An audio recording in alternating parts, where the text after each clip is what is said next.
What's going on, Flix Talkers? We are live. Oh, I think can I mute your mic really quick, Q? It was coming in a little hot. Sorry, man. You got it? Okay, no problem. Sorry, I couldn't mute it on my end. What's going on, Flix Talkers? Welcome back to another live. We got a very special live because we have Q Reviews in the building, an amazing cinephile buddy of mine who I've had on the channel before.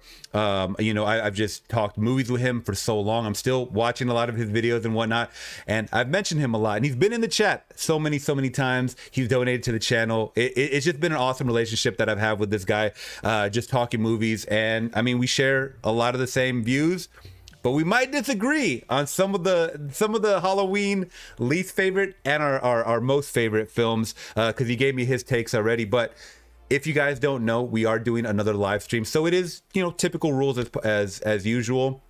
I do go live every Monday, Wednesday, and Saturday here. So feel free to ask us any questions that you guys like. It doesn't have to be movie related. It could be, how was our day today? How was the weather? Whatever. But we are going to be talking a lot of horror stuff. So we're going to be going over Hellraiser. We're going to be going over some new horror news. And we're going to be going over our favorites and our least favorite Halloween films. And I'm talking about the Michael Myers Halloween films. All right, it's the spooky season, so let's just bring in my guest right here, guys. But make sure to hit that big thumbs up and consider subscribing today.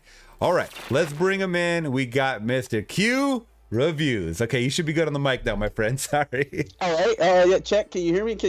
One, two, 1 2. Mic check. 1 2. No, you're good, my friend. What up, Dave, man? Yo, I'm so excited. It's October, our favorite season. Yo, we be doing this for years. It had to be like 5 years. You know what I'm saying? We've been connected. You know what I'm saying? In this movie, guys, and now we're here today to talk about horror.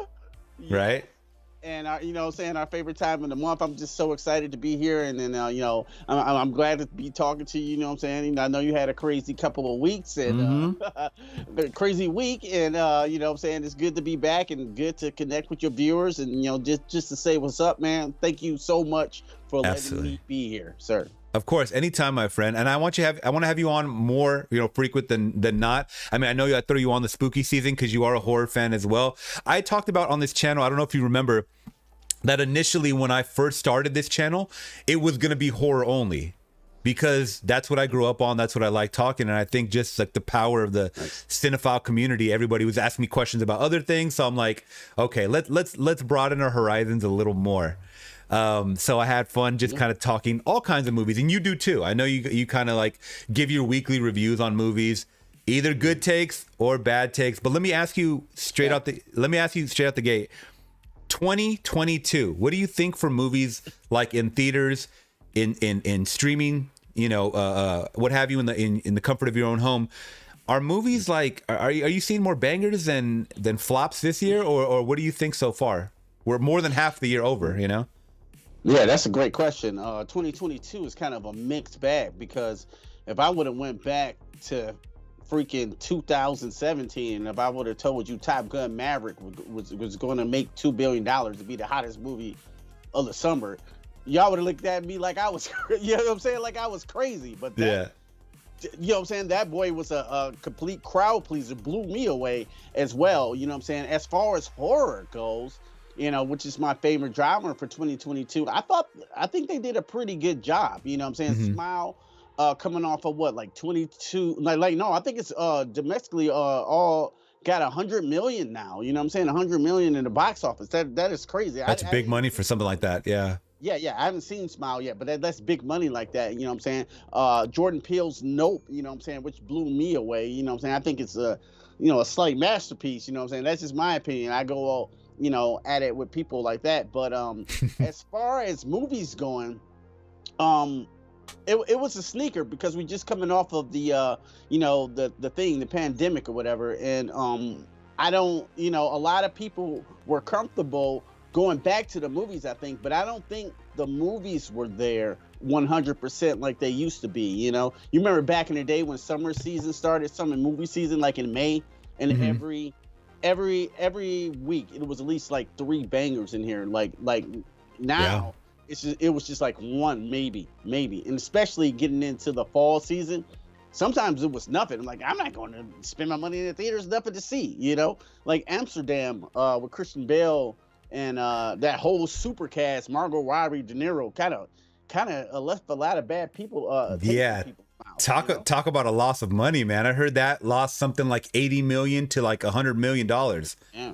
Something crazy. And that's another one that I try to keep up. I try to keep up as much as I can. I don't watch them weekly because I'm, scheduling, older movie watches and whatnot. And I'm having fun with the community, them recommending a lot of movies, especially this, spooky season. A lot of horror movies people are throwing at me that I've never seen. Movies like Fright Night. Believe it or not, I have not seen An American Werewolf in London. All right, thanks for joining me. I know. Thanks, Dave. I had a blast, bro. I know, man. I put up a poll today. It was Fright Night, American Werewolf in London, The Howling, and then Children of the Corn. You ain't seen The Howling or American Werewolf in London or Fright Night? No, man. Boy, you got a creep show shirt. I know. I do have a creep show shirt. So thanks for the ride, lady. But no, it's the reason why I stayed away from those. I never really was a big. I mean, when it comes to the just the creature features of like werewolves, and it's really weird because one of my first movies ever I remember as a kid was seeing Silver Bullet, the Stephen King film. And I really enjoyed that one. But whenever American Werewolf came out, never saw it. Fright Night. That's what I meant to say. Fright Night. Yeah. I was not really drawn to vampires like that. I never really got into that. But I know a lot of people that are fans of that, either that lore or just the look of things. I want to give things a try, though. I really want to give things a try and then go back. And I put up a poll of like 4 movies, all from the 80s. And it was a tough one. Yeah, people are voting, and it's surprising, man. Believe this: out of those 4 that I just gave you, people are choosing for me to watch Children of the Corn. Children of the Corn, cool. Yeah, that's a good one. Do you remember that one? Yeah, Malachi. Yeah, for sure. Yeah, I remember Children of the Corn. You like that one? I like that one. Yeah, but I like the other ones better. You know what I'm saying? The other 3: American Werewolf in London, The Howling, and what was the other one? Fright Night. Yes. Fright Night. Give me those. Personally. Some of my favorite. Yes, that comment that you said was one of the top comments someone left. Someone's like, they're like, I cannot believe everybody's choosing Children of the Corn over these other movies. yeah, like, bro, The Howling, the transformation in The Howling is probably one of the most scariest werewolf transformation. I think that is what I hear. In London, it's better. It won an Academy Award for the best werewolf transformation of all time. But I think did it? Won, yeah. Okay. Rick Baker. He won 2 Oscars for doing werewolves. One for American Werewolf in London, and one for that Wolfman remake they did with what is it, Benicio del Toro or whatever. I do remember that. It was it just called Wolf? Yeah, but no, that was with Jack Nicholson. Wolf. Oh, okay. The other one was called like Wolfman. I think it was Benicio del Toro. I forgot what year it came out. I want to say like early 2000s. But the transformation is amazing. The movie's not that good, but like yeah, like he do werewolves. Like Rick Baker do werewolves. And the guy who worked for Rick Baker was going to do American Werewolf in London, but he got hired for The Howling. So he went to The Howling, and the other dude, you know what I'm saying, did American Werewolf in London at the same time. So they're both the best werewolf transformations in history. Okay. So you gotta watch one of those. Yeah. So you're on it, and that's why I like talking these movies with you, because I know you've seen them before. I know you've seen a lot of the classics or the ones that I possibly have missed or whatever. But yeah, man, it's good to have you on here. I kind of gave you a rough, a rough summary, guys, of what Q does. But do you want to give any specifics on what you do on the channel before we get into our first news topic? Oh yeah, I'm just Q reviews. This month is Halloween, so I'm definitely trying to keep it mainly horror this month. Horror skits. I like to do skits. I really enjoy doing skits and making people laugh and putting some type of production value into the skits to make people laugh. But I also do weekly movie reviews and things like that. So you might catch a skit in that along with a review, or sometimes you just might catch a skit.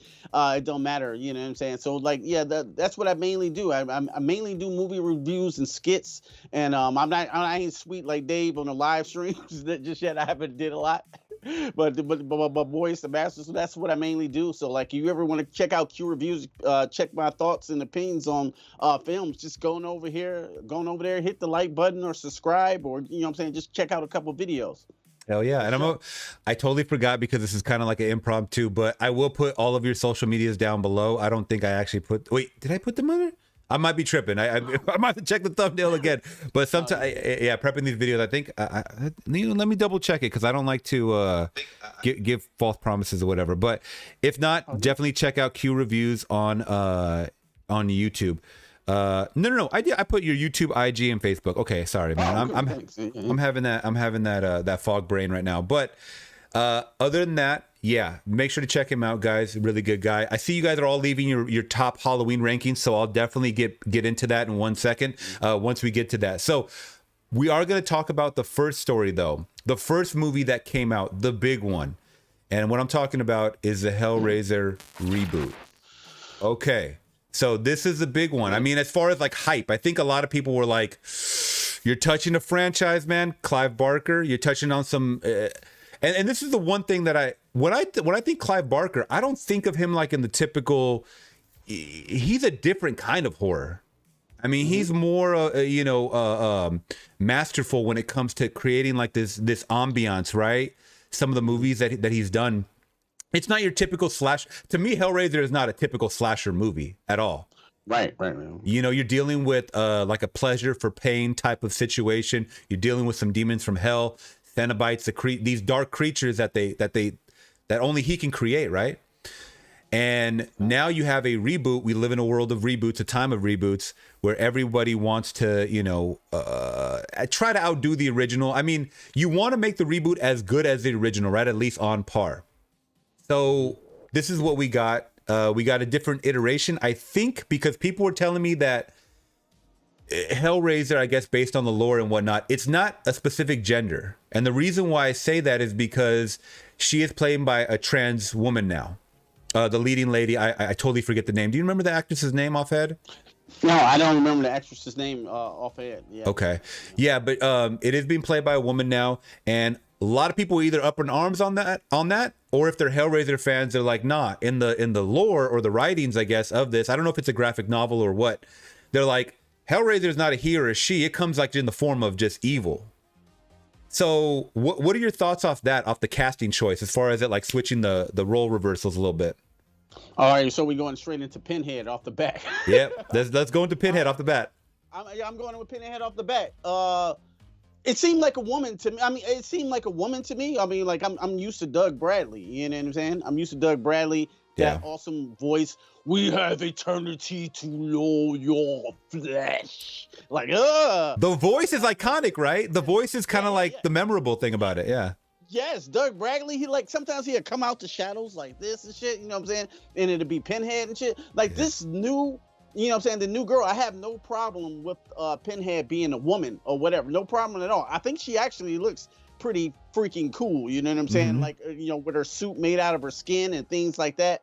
But her voice, they modulated her voice to kind of sound like anything could be scary. Like you can walk into Spirit Halloween USA and talking to one of those voice modulators, and that's what it was. It wasn't nothing demanding, and she didn't demand the attention like a Doug Bradley did on screen. I thought she looked cool, but I didn't think she elevated the priest like how I seen it in my mind. Maybe I'm coming from the old one too. I seen that shit in 87, you know what I'm saying? I think I was like at that time I was like 7 or 8 years old. I'm watching Hellraiser as a child, bro. You know what I'm saying? You know what I'm saying? Seeing the maggots, she got a razor blade ripping maggots into the dirty mattress and all type of crazy stuff. So when they said they was gonna reboot it, I thought they was gonna take it there, but my overall thoughts, I don't think they did though. But like, I didn't mind the female Pinhead. I just didn't think she demanded the presence like Doug Bradley did. You know what I'm saying? I was a little like, I don't know. I didn't hate her, but like, she might need more dialogue. Maybe need a little more experience, I guess, in roles like this, because I know she's done a lot more TV, but I don't know her actual movie role, because I did look up, and by the way, Rob in the chat is saying that it's actually Jamie Clayton is Pinhead. That's her name, Jamie Clayton, the actress's name. I saw the featurettes and whatnot after the movie, so I know she did 4 hours plus in the prosthetics. That's cool, because it takes a lot of dedication to act while you have all that shit on you, right? Oh, for sure. And then also the second, the second thing you got to worry about is, am I gonna emulate it to the level of the fandom that people know about Doug Bradley, like you said, the original Pinhead, right? The OGs. And I know they've changed them along the way, you know, with the later ones, they changed the actors and stuff like that. I feel like the series fell off after like probably 2 or 3. 3 was wild. That was the one they always showed on TV. Do you remember that? Do you remember that? Yeah. With he won the club and the DJ got hit with all these like a pool ball and a CDs in the head, and they started getting all wild with that shit. But yeah, that was wild. That was wild. I haven't seen like the newer straight to DVD ones. Like I think one of them they were about to lose the rights to Hellraiser, so they came up with a movie, and you know like they got to make a movie. So I think they came up with a movie in like a month. And made that whatever Hellraiser, the Save-A-Lot Pinhead that you see. I haven't seen that one, so I don't know what it is though. But I know that one, Hellraiser. You know what I'm saying? They had to use it before they lost the rights, and then I guess they lost the rights, and then you know, actually, what? Yeah, Disney owns Hulu, so Disney made a Hellraiser movie. Isn't that crazy? That this is attached to a Disney, like a you know, umbrella or whatever? So. The casting, I think, was okay. She reminded me of the Pinhead that we got kind of from the original, but the female Pinhead. Remember how she had like that loop, or what was it, like the big loop through her mouth or whatever? Yeah. Life in the neck. Yeah, I don't remember the name of that one, but her voice almost sounded like that. I know they didn't modulate the voice, but it sounded like, you know, kind of a little rough around the edges. But I'm totally with you as far as like, the scare factor not only comes from the visuals, but you got to sound like you're demanding a presence, like you're a scary character. And I don't think she pulled it off as far as like I wasn't scared one time in this movie. Like there might have been a couple of, you know, creepy looking things. Like I remember some of the Cenobites, there was one that almost looked like she had a gown kind of over her head. And she was like, she always had her hands like up like this. And when she was moving, she looked freaky, but she did look freaky. Yeah, she had that back too. Wasn't that the one that was breathing too? Like when you can see the lungs in the back. I believe so. Yeah. So that one was creepy. Yeah, the designs on everything of the outfits were, you know, prosthetics and whatnot were very cool. I give it up to definitely the makeup team and all that and stuff. But it didn't give me the feels, obviously. And I know this is where people are going to be drawing straws. Like, well, are you supposed to look at it with fresh eyes, or are you supposed to look at it from the Pinhead fan base eyes? That's going to be the constant debate, you know, and even not being a diehard Pinhead fan. I mean, I have the first 2 on Blu-ray, but after that, I didn't really collect like much. I was just like, they're okay movies, but it's just like, I don't know. It's just, I didn't believe you could do so much with this property. I think there's like 10 movies or something like that, or 8 movies, something like that. Something like that. Like he went to space at one time, and then there was a Matrix one with Henry Cavill in it. You know what I'm saying?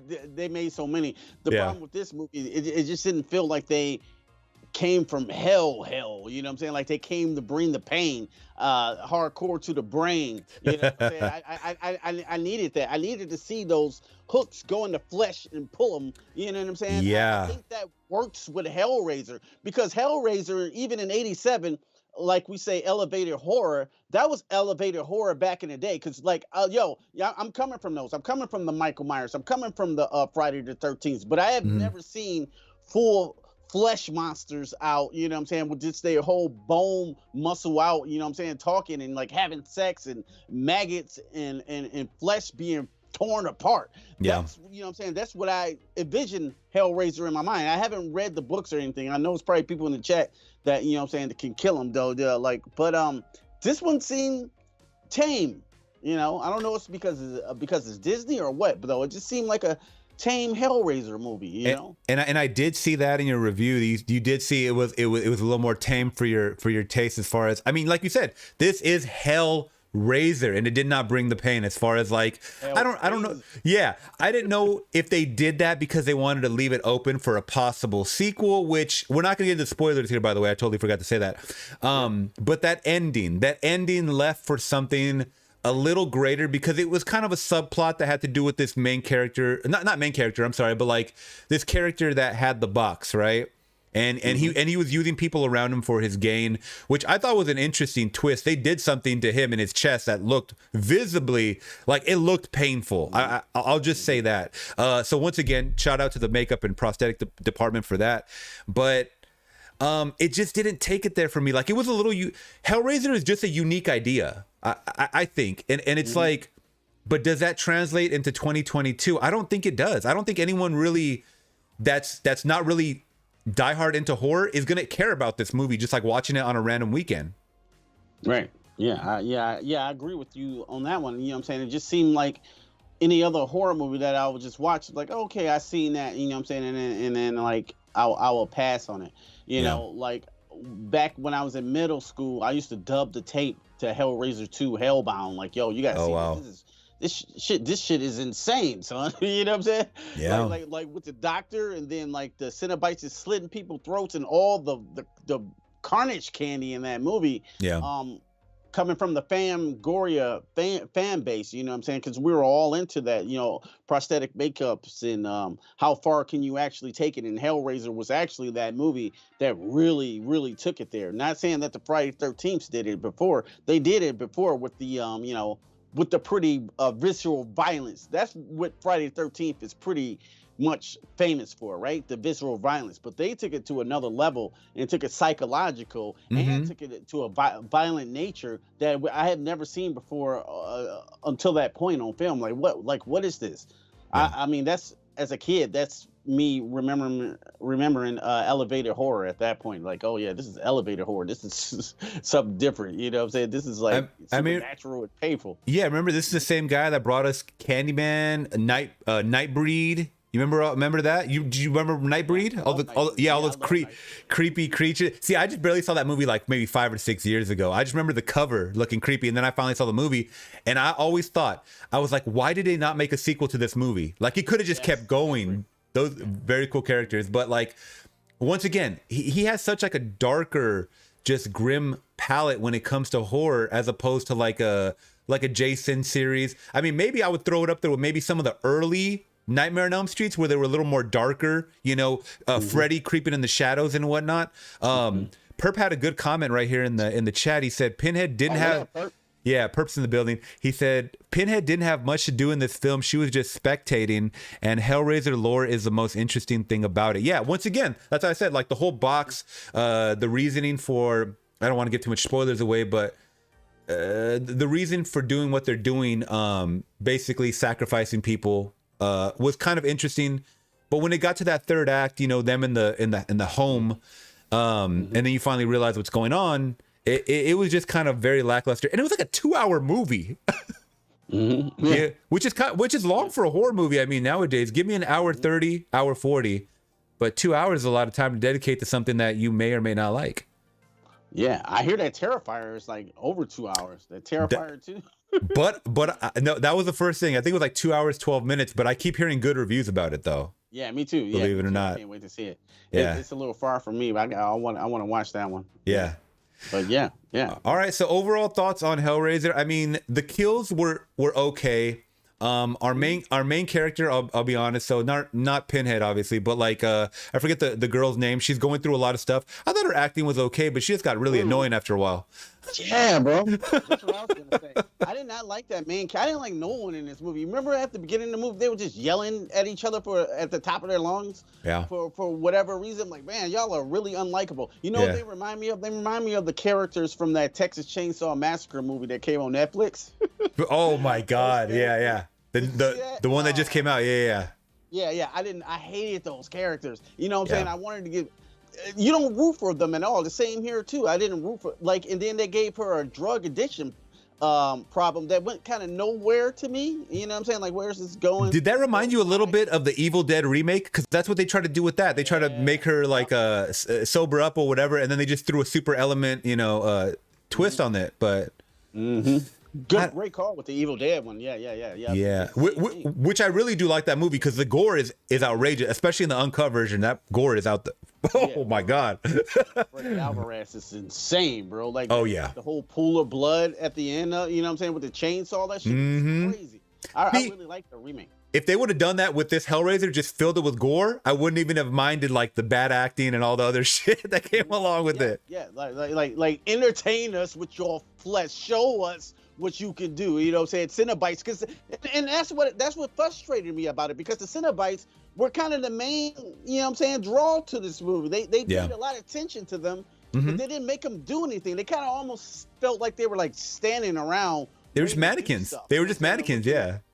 Yeah, just to look cool. And then they shot them, like when I'm looking at the movie, like the camera's so far away, like, no, I want to see that. You know what I'm saying? I want to see what that looks like. They end up getting more close-up shots though, but it was like weird. Like let's get into it. Let's tear somebody apart. You know what I'm saying? This is a horror movie. It's called Hellraiser. Could we please raise some hell, please? You know? I didn't hate the movie either. Don't get it wrong. Okay. You know? Yeah, and then by the way, Q has a full review breakdown on his channel, so make sure to check that out after this stream, guys, if you guys want more elaboration on his thoughts. But that was another thing that just popped into my mind, what you just said, is that there's a scene at the beginning where someone does get attacked with the chains. The classic, iconic, right? You get hit with all those chains. It's an off-screen kill. They don't show shit. But there is a point right in the middle of the movie where someone does get hooked, and it's in a hallway. I'm just going to say it's a hallway, and they're staring Pinhead in the face. That scene to me was very cool and very reminiscent of a Hellraiser. But they just didn't go the extra mile to show, like, the pure insanity of what a Pinhead could do. You know what I mean? Yes. Yeah. That's what I'm saying. I know what scene you're talking about. That awesome scene when she comes, you finally see the priest, Pinhead. You know what I'm saying? Like, it's about to go down now. It's on and popping now. And then they just don't go for it. Like, yo, this is frustrating. Like, just go for it. Just do it. You know what I'm saying? Now, hate to bring up Terrifier again, but Terrifier, you know what I'm saying, his first movie it was under $50,000. Same movie I was in, like, for Roseblood, and they went for it. They really went for it. So you got the budget of Disney and Hulu, and are they scared to go there? Are they scared they're gonna turn people off with this type of movie? You know, I don't know. You know, I think it is one of those things. They're scared because they're under this umbrella. I mean, we know Disney owns everything now, right? For the most part. And I think that they're scared to go the full extra mile. That's why whenever Terrifier does come out on digital, I don't really know where the hell this can go as a streamer. On Shudder, Terrifier 2, that's it. Probably. I think it's going to something called Screambox or something. Because remember, Terrifier used to be on Netflix. Oh, you're right. It did used to be on Netflix. Yeah, you're right. People complained about it so much they took it off. You know what I'm saying? See what I'm saying? See what I'm saying? That's and then I do hear like with the reviews of this Terrifier 2 that they up the ante. Like there's so many more gory kills in this. So it's like, where are they gonna go? Screambox, I guess. And like you said, yeah. Like Hellraiser, it don't have to be Terrifier, but like Hellraiser in '87 was Terrifier. Yeah. You know what I'm saying? Like, so you got to kind of up the ante if you want to, you know what I'm saying, keep our attention. That's all I'm saying with this new Hellraiser series. I mean, if they do another one, I'll definitely watch it, another one. I didn't think it was terrible. You know what I'm saying? I didn't think it was bad. I just thought it was like, it's all right. Yeah. That's what I felt too. I was watching it in the hotel, so I wasn't here at the house, but we just had it on because it was on this past weekend. And then I was just like, meh. Like my girlfriend was watching in the background. She doesn't really get down with the gory stuff, but nothing really gory even happened. So I was just like, we were both kind of just watching in the background. But I think overall thoughts, I'll probably give it a 3 out of 5. What did you end up getting it? What did I give it on my channel? I think close to yours. I think I gave it a 2.8 out of 5. Yeah. Okay. So you broke it down a little more. And then Perp Minded said Terrifier 2 is going to be on Screambox. I think that's Bloody Disgusting streaming service.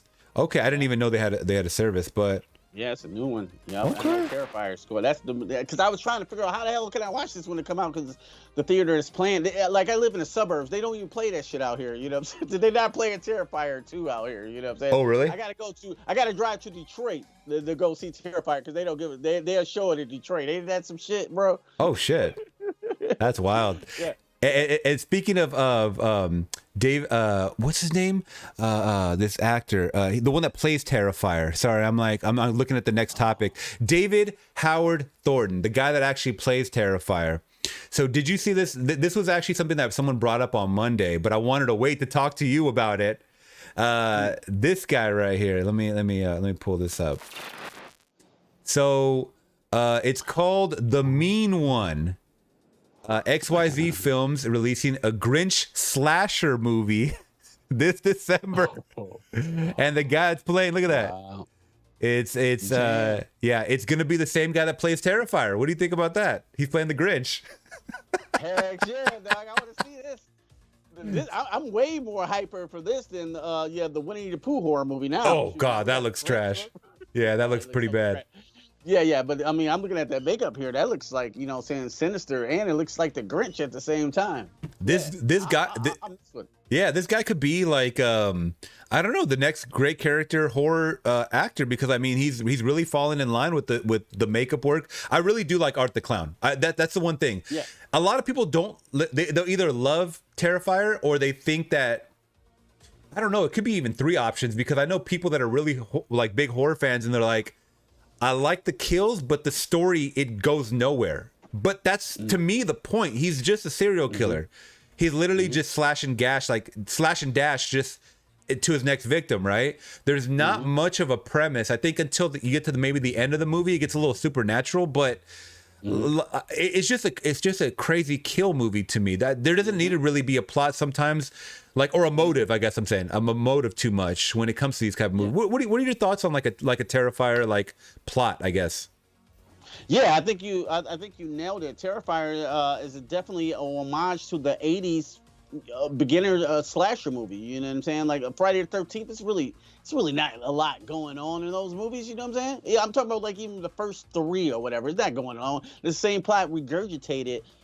It's not about that. We go to those films to see the horrific violence. It's messed up as it was, you know what I'm saying? You got to think about it, you know what I'm saying? In the 80s, they were taking teenagers, you know what I'm saying? They go there to make out so your girl could jump into your lap, you know. That's true. And, so she could feel safe, and for the sick cinephiles and shit, we going to see the kills and how they're going to get messed up in each movie, you know what I'm saying? That's what we go for. Even Nightmare on Elm Street is more psychological thriller than your typical slasher, your Mike Myers or your Jason Voorhees. So that's what I think Terrifier is.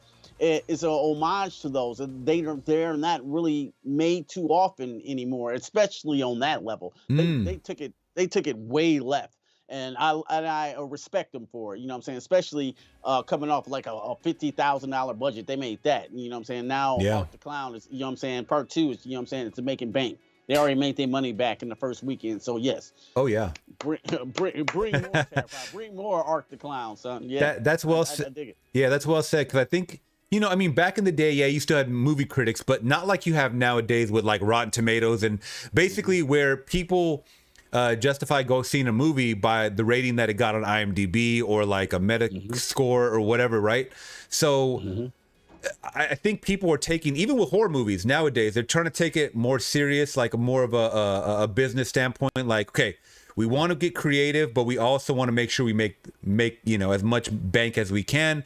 So we want to get intricate with the story, so we can maybe attract not only the horror fans but other people to think too along the way. So I think when you throw a Terrifier in there that doesn't follow that script, you get a lot of people that can appreciate it, because like you said, it pays homage to the throwbacks of back when they had all those. I mean, now they're tropes, but back then they were kind of just they were kind of just playing by whatever other movies were playing, right? I mean, who would you say even set it off as far as like maybe the slasher genre? Because it wasn't. I mean, I know Michael Myers, which we're going to talk about. That one definitely set the bar as far as like what a slasher movie could do. And you didn't even see Michael that much close up. You just saw like glimpses of him here and there, and when he did pop up on screen, it was very fast and very quick, right? I want to say like a movie like The Town That Dreaded Sundown. Do you remember that one? Yeah. Was that before or was that after Halloween, the original? Do you know? I might have to look that one up. A little bit before, and then it's a couple that comes before. Like okay, take it way back. Let's go Hitchcock. You gotta go Psycho. That's the number one slasher, I think. You know what I'm saying? That's the one that started it all. And then we flash forward to the Town Before Sundown. Then Black Christmas, I think, came before Halloween. Okay. Right before Halloween, and then it was Halloween, and that just took it to the next level. Like Halloween was such a big success. That really started the slasher genre. It's got to be Halloween. I mean, that really kicked it out. It was ideas before that, but like what really kicked it off It's right. It's got to be Halloween. I think. Yeah, there's something about, and I understand what you're saying about Psycho, Black about Christmas, this. Yeah, see, Perp said Black Christmas.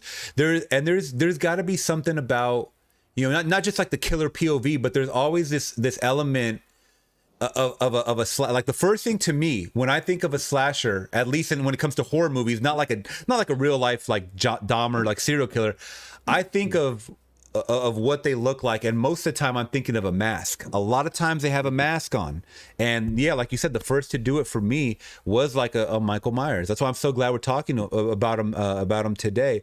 So it's like when you have this makeup like a Art the Clown, or in this instance a Grinch, I mean there's like an added layer of scariness to that. I mean, even though it's Grinch, I mean, he looks creepy as hell in that picture right there. Like he looks evil, Yeah. So It's crazy. I am kind of digging this. I mean, let's just read into it real quick. So it says, much like Winnie the Pooh, which we already talked about, we're not looking forward to. The Grinch is getting his own horror movie this year, with XYZ Films announcing today that they picked up The Mean One for a December 2022 release. So director Stephen Lamort's outrageous slasher parody. So slasher parody will release for free everywhere in the U.S. on December 15th, gifting the film to all the horror fans this holiday. So that's kind of interesting. So we're getting it for free. What is that, going to YouTube or what? It's got to go to YouTube. I mean, for free, right? You know what I'm saying? I love the name too. The Mean One? The Mean One, Mr. Grinch. Yeah, you're a mean one. Piece of shit. There you go. I love it. Yeah, so it says in the audacious new parody, The Mean One, starring David Howard Thornton, is a hairy, green-skinned grump in a Santa suit living on a mountain high above the town of Newville. Despising the holiday season, young Cindy, played by Crystal Martin, whose parents were butchered by the Mean One 20 Christmases earlier, is returning to the town to seek closure, but is about to discover that this fiend with a heart 2 sizes too small is quite eager to carve the roast beef. All right, so we're getting some kind of revenge flick type of deal. I mean, what do you think about that? I mean, she's getting revenge 20 years later on the Grinch. What do you think about that? You had me at The Mean One, Mr. Grinch killing people. I don't know. Yeah, Perp said what's gonna be his weapon of choice, man? He's gonna have like a huge candy cane that just carved out like a knife. That's what I see. You know what I'm saying? The bag, a dog, like a pit bull, instead of the, you know what I'm saying, a little dog that eat people's faces. I don't. Yeah. Hey, Andy dropped Texas Chainsaw Massacre. We forgot to mention that was 1974 too, and that was all mask. So yeah, I don't know why. Yeah. That's a movie to this day. Yeah, that's a movie to this day that scares the shit out of me still. Mm-hmm. Yeah, but that's like a movie that looks like you don't supposed to be watching it. You know what I'm saying? I remember seeing it. Looks like a snuff film. Yeah, like I'm like, what the fuck is this? You know what I'm saying? You know what I'm saying? Like, I don't know if I'm supposed to be watching this, like Faces of Death or something. You know, like you're supposed to be watching Faces of Death. I don't know if you ever seen any of those before. Oh yeah. You know what we could, so I talked about I don't know if you saw it, but I did recently, a couple weeks ago, I watched Cannibal Holocaust for the first time. That's messed up movie, bro. And that is, you want to talk about a messed up movie? I just looked up controversial, because I was like, how could I kick off October? Controversial horror movies, and that was the first one that came up. Yeah, but I was like, that screwed me up. I could barely show any of it on screen.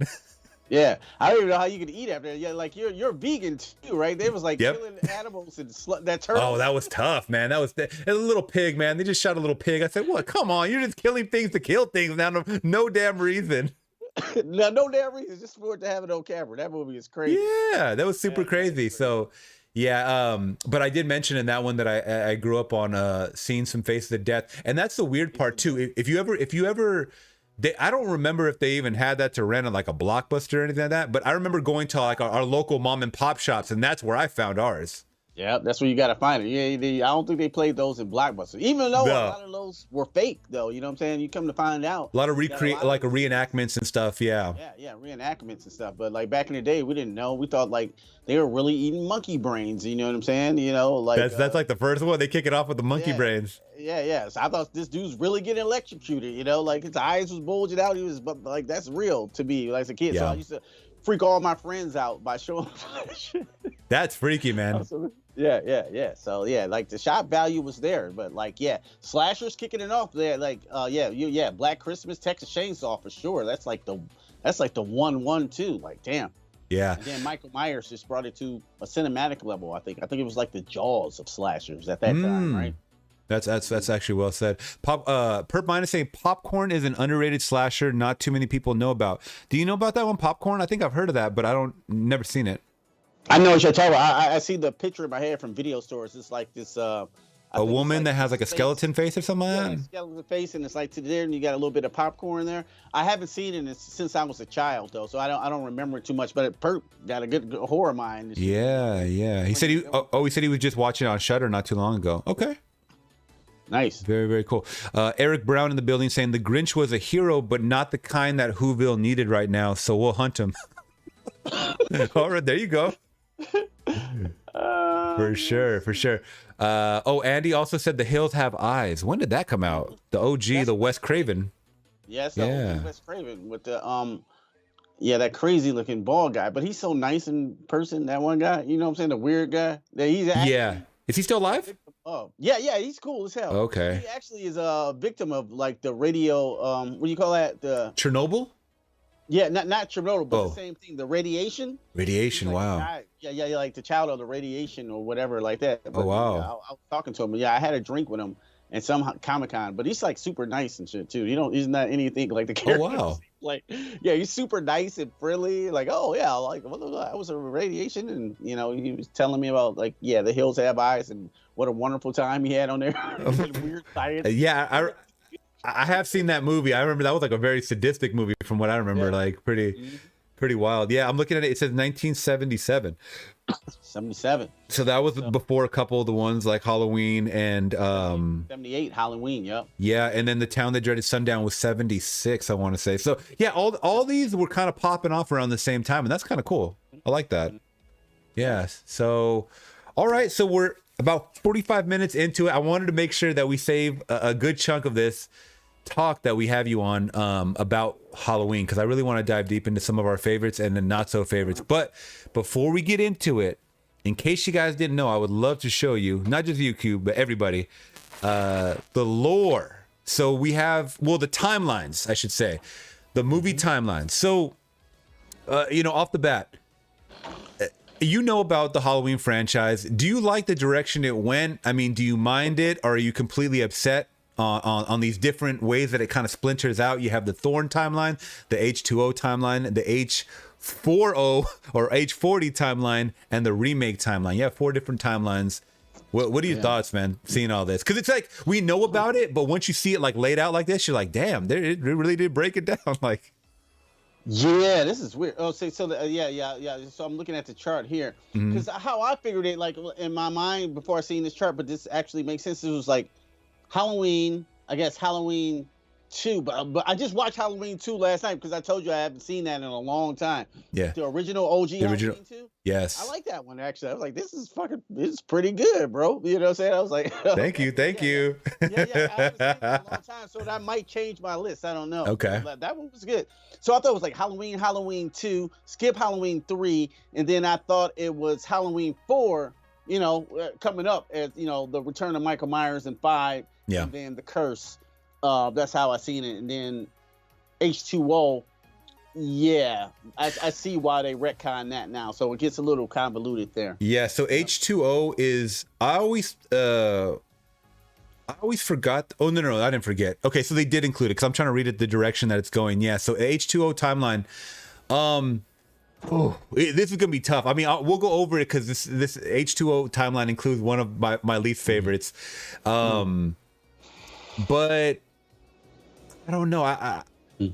I'll just say, without giving any spoilers, my favorite has always been the Thorn timeline, and I know a lot of people don't like those movies. I just felt that there always had to be a reasoning for Michael to be the way he is, and with the Thorn curse, they kind of got a little explanation on why he does what he did. But then with with the newer generation, everybody's on the H40 timeline, right? And that totally cancels everything out, which to me is bullshit.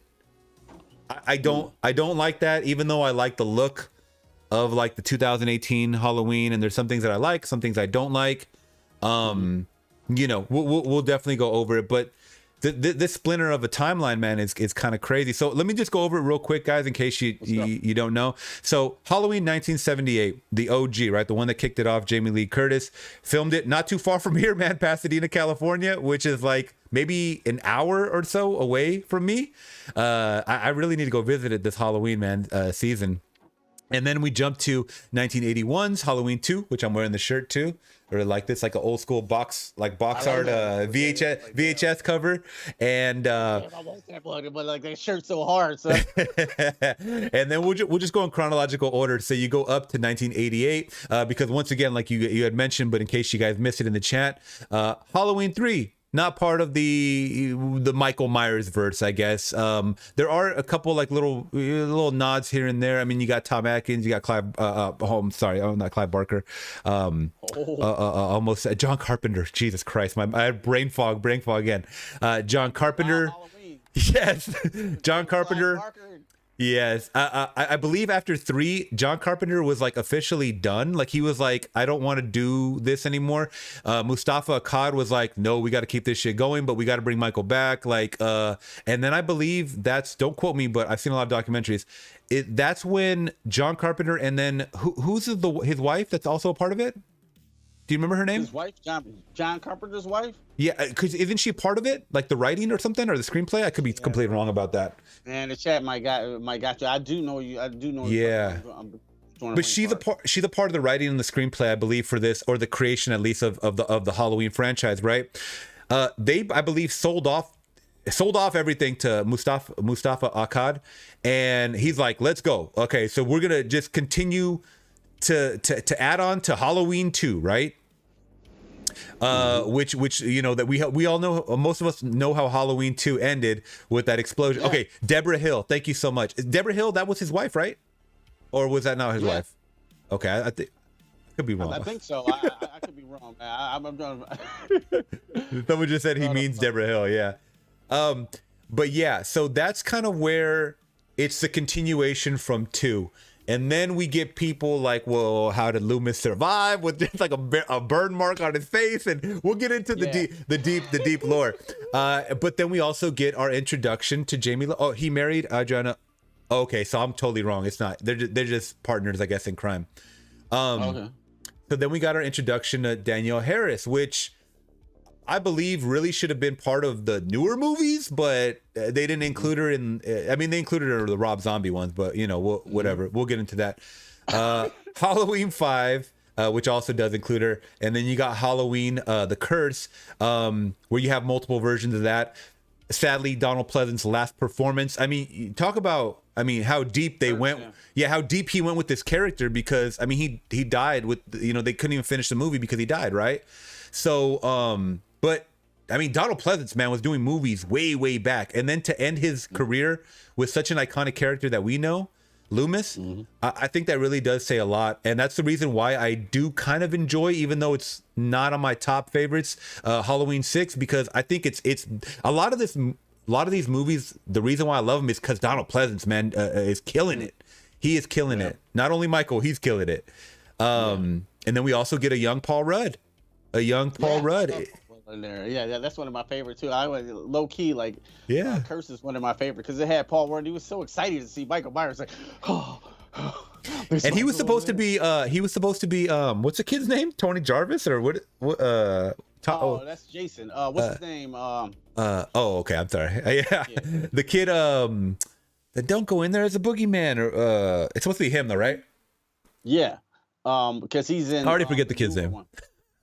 Oh God, the evil dies tonight. Yeah. God, we're not gonna get into that yet. Tommy Boyle. Right? Tommy, yeah, Doyle. Yeah, Doyle. Doyle.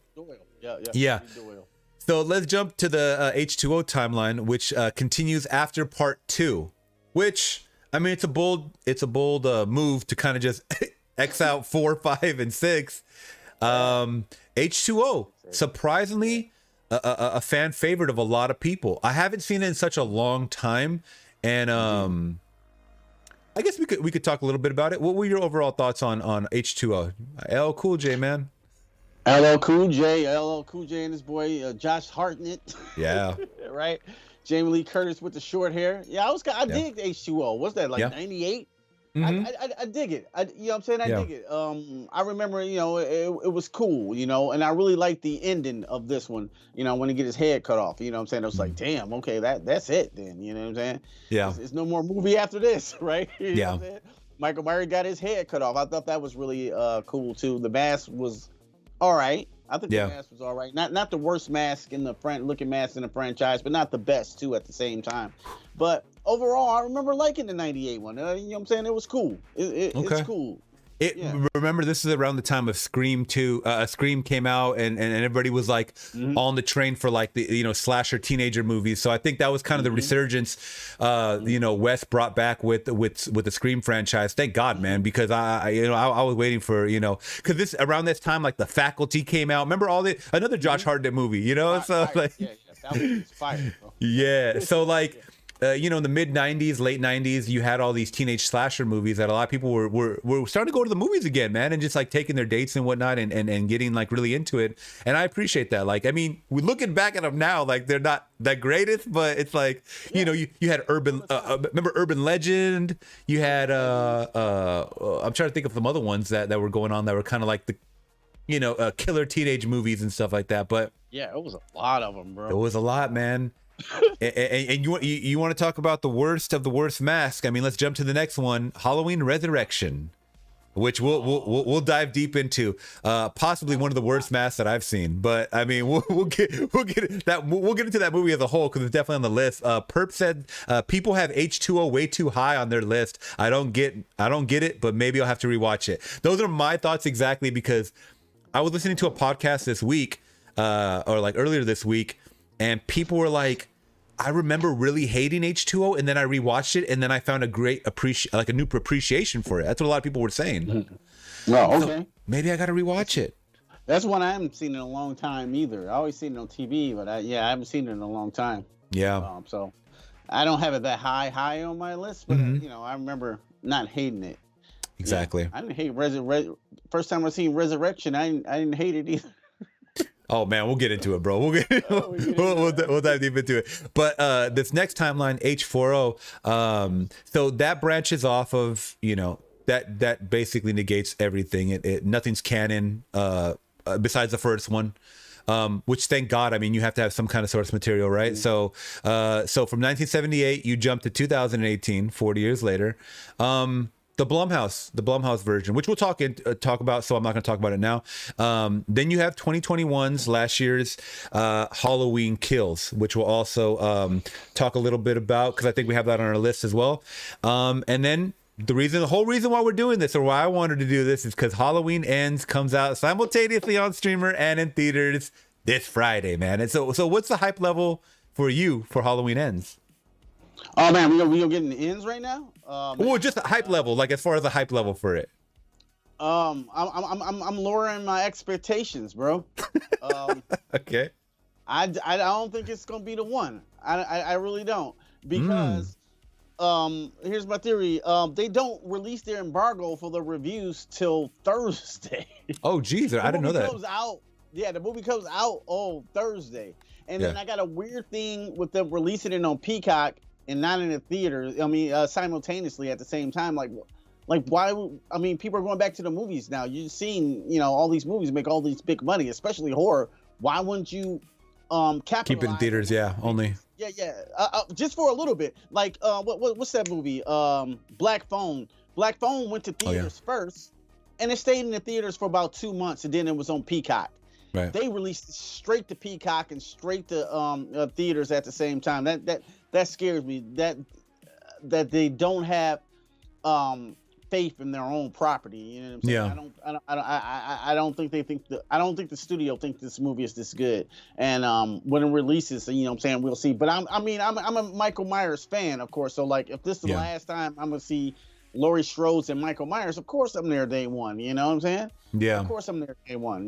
So I'm still hype on that level. He's one of the GOATs. So I gotta see this thing through. Yeah. But I'm lowering my expectations for this film. I'm with you right there, especially after Halloween Kills, which we'll get into. It's just like, man, it's like it doesn't matter. It doesn't matter if this is a reboot or not.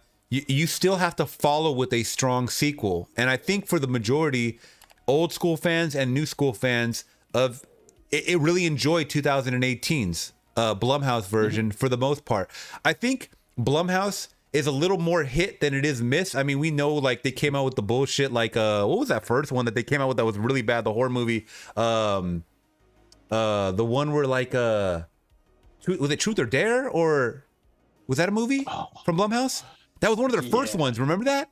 Yeah, Truth or Dare. That one was terrible, bro. And then people were like, "What is it?" And then they started putting out like movies like Get Out, and then they had other like big ones that they were like, "Okay, you got some hits." And then they came out with like a big flop, and then they came out more hits, and they came out with another flop. It was like a lot of give and take. It ain't like it's not like A24 where most A24 movies are bad. Like you can appreciate some aspect of an A24 movie. The quality is just there. With Blumhouse, it's either a hit or a big miss. And I think they're starting to get back more into the hits. Like maybe they're like being a little selective when it comes to whatever movies they put their name on. But I do trust, the director. What is his name? David Gordon Green. Is that the director? I think so. Yeah. For this one, I know he comes from more of a comedy background, and you have Danny McBride and whatnot. It's just Halloween Kills, man. They upped the ante with like the comedy, and it was just like, what are all these damn subplots of characters that I don't care about?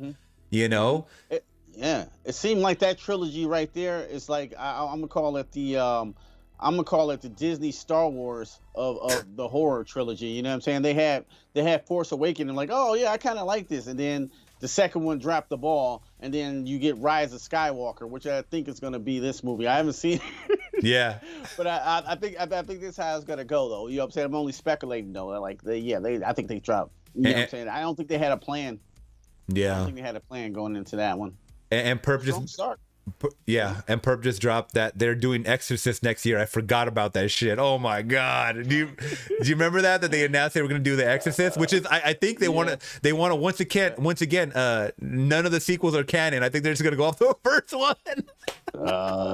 They better not remake the Exorcist, bro. What? You can't do that. That's like remaking Jaws. You can't. I mean, you can. Oh, don't tell Blumhouse about Jaws, man. They'll do it. They'll put a laser on Jaws' forehead like the freaking what's his name, Mike Myers. Mike Myers and Austin Powers. Yeah, like Jaws on Hulu. Yeah, exactly. So Halloween ends coming out this Friday, or what is it? The Friday or Thursday? You said 2 days, right? Oh, 2 days. Yeah, Friday. Yeah, Friday for on streaming for sure. But I think Thursday get the early screeners. You go into the movies Thursday. Gotcha. Yeah. I'm staying at home. Yeah, same here. I think I actually might watch this for the channel, even though I didn't watch the other two for the channel. I think I might watch it. It depends, because I don't know if my girlfriend wants to see it, because she saw the other two with me, and surprisingly, and we walked out of Halloween Kills, and we're both like, what the hell was that? So it's kind of yeah, evil dies tonight. That's all I gotta say. That should have been the tagline on the damn poster, but it might have been, actually, I don't know, but and then we jump to last but not least, the remake timelines right here, which is the Rob Zombie. So you have 2007, 2009, respectively. I'll give it up to Rob that he didn't wait that long. I mean, he waited 2 years to put out better than 40 years, right? To put out their damn reboot or whatever. Yeah. So, and we'll talk about these ones too, but they definitely have a different take. So this is kind of the Halloween timelines in a nutshell, guys. Whew. And what do you think about the overall timelines, man, before we get into our picks? Yeah, you pointed out something interesting. The Thorn timeline is kind of interesting to me now, you know what I'm saying? Yeah. Kind of throwing a little bit more respect on that one. Like, and then the second. You remember he had that tattoo? Remember Michael Myers had the Thorn tattoo right here in his wrist? Yeah. The little, I forget which movie they show that in, but yeah. Mm-hmm. I think that's Curse. The fifth? I think that's Curse. Yeah, that's the sixth one, right? Yeah, Curse of Michael Myers, when they start really bringing the Thorn shit into it, you know what I'm saying? And I remember seeing it in the theater, like, this is a little confusing, but I like kind of what's going on, but I don't really know that. It was so mysterious, you know what I'm saying? You had some guy walking around with a baby and a hat, a big Jeepers Creepers hat, remember that? Yeah.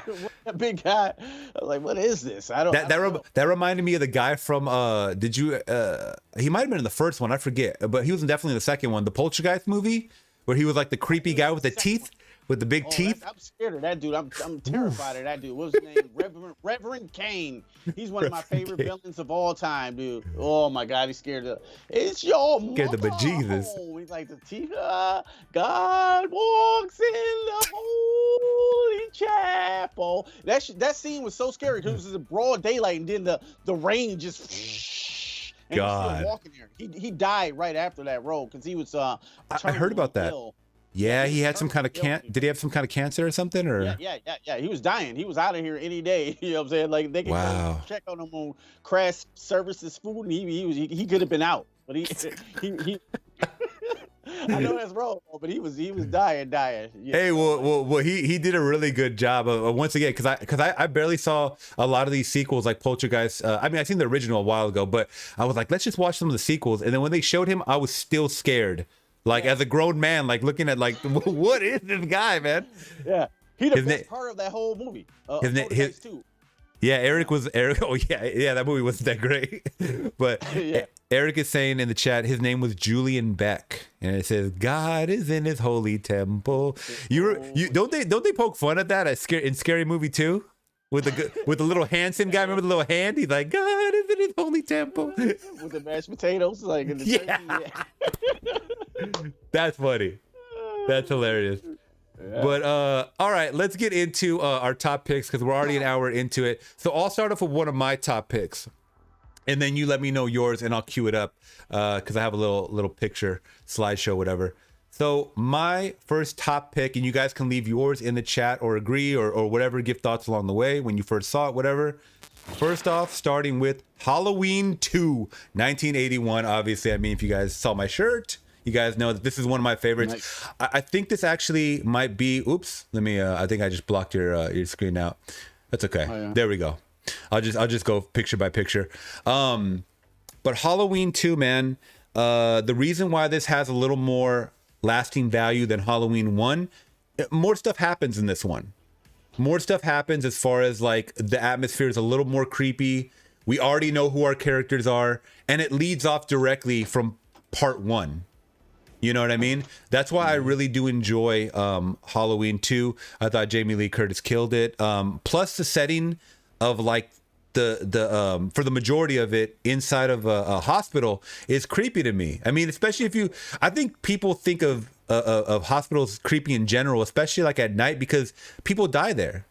You know what I'm saying? I mean, people are there, you know, recovering, getting well and stuff, but there could be a lot of death around you. That always kind of creeped me out, at least as a kid. And I think they translated this well in this movie of make it like a creepy setting. And it had some pretty good kills. I mean, you know, you got a lot of people getting stabbed in the throat with what are those little devices that he's holding it right there in that picture, the scalp. Yeah, a famous scene of them holding up the nurse, which I always thought was really funny because I'm like, how could that happen? You know, he's holding up the nurse from the back, but yeah. And then plus, this is the movie that a lot of people forget. This is the movie where Dr. Loomis finds out that Laurie and Michael are related, which they totally canceled out in the Blumhouse. But he finds that out based on the nerd. I think the nerds gave him like some information about the file or whatever. So I thought that was really cool. Just some information along the way. Loomis is crazy as usual, holding guns to cops' neck, like, you're gonna turn this around. We're going to go back to Haddonfield, yeah. Right? And it was just good performances all around the board. And I really like Jamie, like Jamie in this role, man. And once again, it's supposed to lead off the first night, off the first movie, even though it was years later. And I felt like it was like you could like splice these movies together and it would feel like one movie. Yeah, absolutely. So that's the reason for me, at least, why I thought Halloween 2 was a very, very good movie. I mean, you have that ending where it was one of those endings where it's like, okay, you don't know how they're going to end this franchise because you essentially just killed off our slasher. You know what I'm saying? And technically, I still think Loomis came back in reincarnation because there ain't no way he's surviving that blast. I mean, he was in the same room, literally like feet away from Michael. How did he survive that? You know, like I can blowed up. Yeah, I could understand Michael surviving because he ain't a man. He's pure evil, right? So he's a little different, more supernatural. But yeah, that's kind of my thoughts. I mean, do you have any thoughts on Halloween 2 before we get into your pick? Yeah, I just watched that. Remember, I told you I haven't seen it in a long Oh yeah, time. I watched it last night. Yeah, I watched it last night. And I really enjoyed it. I was like, yeah, this is a pretty good thing. They continued the creep aspect of Michael. You know what I'm saying? A lot of breathing in this movie, like the original movie, except he's like in the he's in a hospital, and of course that poor little kid with the blonde Michael Myers hair who got hit by the car. Oh yeah, that was so I forget the actor. I mean the character's name, but that was the guy that was supposed to go on a date with Lori. Ben, was it Ben Tramer or something like that? I want to say it was like Ben Tramer because they were the girls were looking to hook her up or whatever, and she was babysitting, and I think that was him that was supposed to come by. Oh damn! And he didn't make it. Yeah, Ben Tramer, rest in peace. Eric Brown is saying in the chat. That's funny, man. He also said Terminator ripped this movie off with the fire scene. So this, this movie did come out before Terminator, so Yeah. Terminator's 84. Yeah. Yeah. Wow. So, yeah, I've seen it. I was like, damn. Michael, I don't remember Michael Myers being dead. He was like dead. Like they burned him up to a crisp. Yeah, he walked out on fire and he just fell and just melted basically. Yeah, like this is over, really. You know what I'm saying? Like technically, during the timeline of Michael Myers, these the only two that matter because he was done. Yeah. Cherokee Mammy in the building saying, "What is the last name Loomis in these horror films? They had a Billy Loomis in Scream." Oh, I do remember that. That might have just been a nod that Wes did. Yeah, that might have been a nod. Yeah. I really like the cop aspect too, the subplot of Donald Pleasance. I mean, I know I praise Donald Pleasance, but I just like his attention. Yeah, his attention to like just really wanting to get his patient, so to speak, and at this point he ain't even looking to have Michael instituted again. He just wants to kill his ass. He's like, I'm not here to bring him back in. Evil dies tonight. Yeah, he was the first one to say it with his chest. Evil dies tonight. Exactly. So that's kind of my thoughts right there on Halloween 2, man. And shout out to Dr. Loomis. Shout out Dr. Loomis. Rest in peace, man. Rest in peace. So let's jump into one of your favorite picks, and I'll cue it up right now. All right. What are you want to give me some one of your favorite horror movie Halloween movies? I forget it offhand. Yeah. Oh, okay. I don't know. This is not in any order, right? No. Anything you want. Yeah, we're just talking random. Yeah. So, I go with the OG Halloween, of course, 1978. Okay. And tell you what I like about it. Yeah, that's also one of my top picks too. So we could jump to that. Let's see if I can pull this up. Boom, right there. He came the night he came home. Yeah, the night he came home, man. Yeah, so go for it. Yeah. What I really like about this movie, of course, it was called like Halloween. You know what I'm saying? Halloween was my favorite holiday. And what they did with the atmosphere of Halloween is really what drew me to this movie. I mean, that's really special.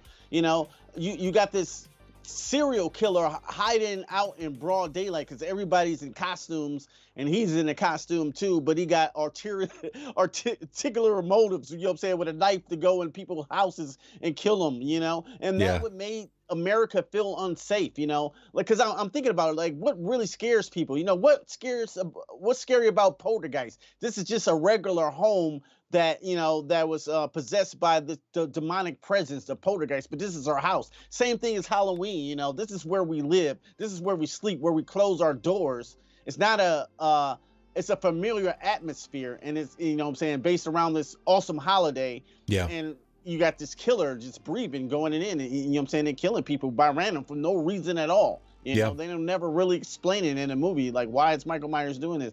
You know what I'm saying? So that's why I really enjoy this movie too, and I think it's just shot excellently through the the POV of Michael Myers, and do the wide shots you see on Michael Myers, whether he's behind a tree or just stalking, just quiet, just the boogeyman, just what I'm saying, an awesome scary ass movie. You know what I'm saying? So as a child, I seen Friday the 13th first. And then I remember going back and watching the original Halloween, and I remember just creeping me out, bro. Just the breathing and the awesome music by John Carpenter, bro. Like, it's something that just can't be replicated, really. Even though we got all these sequels and things like that, it's just the one, you know, that atmosphere. Michael Myers, just, you know, yo, I mess with 78 one all day. You know, it's one of my favorite horror movies of all time. But I see why you like number 2 too. I respect that, especially about seeing that last night. Yeah, look at him right there. I was gonna say it's hard to really put them like side by side. It's just that this one is slower paced, but with the OGs, it did what it needed to do, is introduce these characters that we have no clue about. So we learned about Laurie and her friends, right? We learned a little. I mean, the movie starts off with a bang. You get that one shot, that clean one shot that goes throughout the house. You get to find out young Michael did a horrific thing, and that's it. We're just like, okay, and then now we're introduced to, you know, a little bit more into the future of Laurie and her friends. It's just kind of a day-to-day thing, and a lot of this movie, even though I showed some dark shots earlier, a lot of this movie is shot in the daytime, which is not necessarily scary at all, unless you feel the presence of someone watching you. That's what makes it scary. At least for me, that's what makes it scary. And once again, you know, like in this shot, this is Halloween, or like Halloween Eve, I think it is, or like the days leading up, right? So people are in costume. You don't know who's gonna jump out and scare you, or who's really there to jump out and kill you. But I think they did a great job of that balance, you know, night and day scaring you. And this is one of my favorites too, so I hope you don't mind I'm talking over it, you know, your review and whatnot. Yeah, but this one, of course, it was like the introduction to all the iconic stuff that we know now.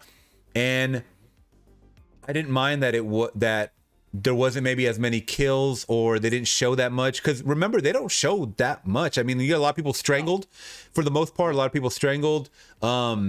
You know, of course you get that classic, I don't have the picture here, but the either the boyfriend or one of the guys getting stabbed, right? You know, yeah, exactly, where he looks sideways, which, by the way, rewatching that, that tells so much about Michael when he turns his head like that.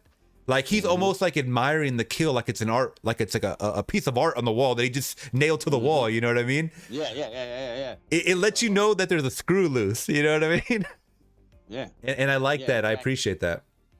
Yeah, and they this movie too was good. Like you mentioned, they shot it in broad daylight. They gave you a lot of time to sit with these characters, like Laurie Strode and her friends. That's why it's so slow paced. You know, you're gonna really know these people before they get hacked off and shit. Yeah. You know what I'm saying? So when it happens, even though it's not that horrific like a Hellraiser we were talking about, it means a little bit more. You know what I'm saying? Because we're so invested into their characters, and you know what I'm saying, and what's happening to them over this Halloween night. You know, so yeah, that's why I just think it's a well crafted horror movie in that aspect. It's a timeless classic. You can just watch it, you know what I'm saying, anytime, you know what I'm saying, in any point of the year, you know what I'm saying, or years down the road, like a Psycho, you know. So yeah, that's why I got the respect for that one. 78 Halloween. Shout out Donald Pleasant. Yeah, I definitely feel that. And I was gonna say, and this is the movie that a lot of people maybe not forget, but they overlook the fact that Michael's driving a car in this movie. yeah, he was whip the whip, son. It was like, but then people start to dive deeper. Yeah, once you realize he's driving a car, who taught him to drive a car while he was institutionalized? Man, you know, Dr. Loomis was getting drunk, son, taking Michael out of the hospital, you know what I'm saying, hitting up the liquor store, having him drive. Yeah, he's like, you're gonna be my chauffeur. Yeah, he was like, Donald Pleasant, like, yeah, Dr. Loomis gets drunk. They old friends. They old war buddies. That's hilarious. Yeah, I definitely little things like that. Just kind of listening to people's thoughts, because there's a lot of podcasts about these movies still. You know, that people always talk about and whatnot, and they bring up little tidbits like that, and I always think that's really funny. So that was also part of one of my top 3 favorites. So that's my second one. I'll jump to my third favorite. So actually, for me, the order goes Halloween 2, Halloween the original 1978, and then this next one, which is Halloween 4, The Return of Michael Myers. Now, I know a lot of people are going to be like, wait, what? That wasn't that great. Let me explain. For me, this was once again, I mean, we talked about it over the timeline stuff, right? They wanted to reboot not even reboot. They wanted to continue the whole Michael thing, and when you already have that lore kind of set out, I feel like you don't need to do that much. You don't need to reinvent the wheel. You don't need to change anything. Just have him show Michael that he survived, have him escape, and he has another victim. If Jamie's not along for the ride, how are they going to attach that? And I think the way they played it off, I liked for the most part. So, spoilers, guys, if you don't know, you know, they mentioned that Jamie died, I believe, in a car crash or something like that. In this movie, they actually talk about her passing away. Because of that, I'm sorry, she did have a daughter who is Jamie Lloyd, right? Is that what it is? I believe it's Jamie Lloyd. I think so. And she's adopted. So they build this whole story around Danielle Harris's character, who I thought that did a really great job. And I don't like kid actors for the most part because I don't think they can act. Right. Obviously, they don't have experience, so it's tough for them to act on command. But I thought she played a lot of the emotions very, very well. She was when she looked at Michael, when she saw him, she was freaked out, right? I mean, like any little kid would be. I thought she did a really good job in this. That's why it's a little disappointing to not see her in the later movies, because I mean, if you know Danielle Harris's resume, all she does is horror movies, dude. Like straight to DVD, like streamer horror movies, right? Hatchet was great. Hatchet was a really great series. I really do like love the gore on those movies. But you know, I really think this is where it set it off, at least for her. My introduction to her. The story was very, very well laid out, and it's like, if you're going to keep that continuity of going after your bloodline, why not continue with the daughter? It makes sense. Like, you don't have to reinvent the wheel. You could just go along with the lore that you already laid out. And and he's just mowing down people that are in his way, right? And even though they kind of rehash some things from the original, like he has to go find a mask now, obviously, because his face is burned, so he just finds the original Halloween Michael Myers mask. And Donald Pleasance is after him and still looking for clues. I didn't mind it because I'm already invested in this character. Like, I just want to see him from point A to point B.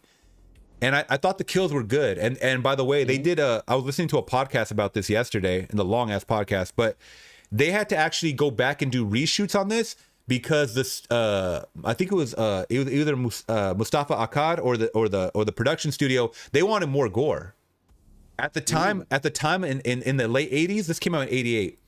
A lot of movies were hitting hard with the gore, and they didn't feel that this was enough gore. So they did a reshoot of like some guy getting thumbed through the eyes or his head crushed. There's also a scene at the end where one of the townspeople gets their throat ripped out. Do you remember that? He's like driving the car, and Michael just sticks his hand in and literally rips his whole throat out. They usually wouldn't show something like that. They would cut away, but they showed in full detail this thing.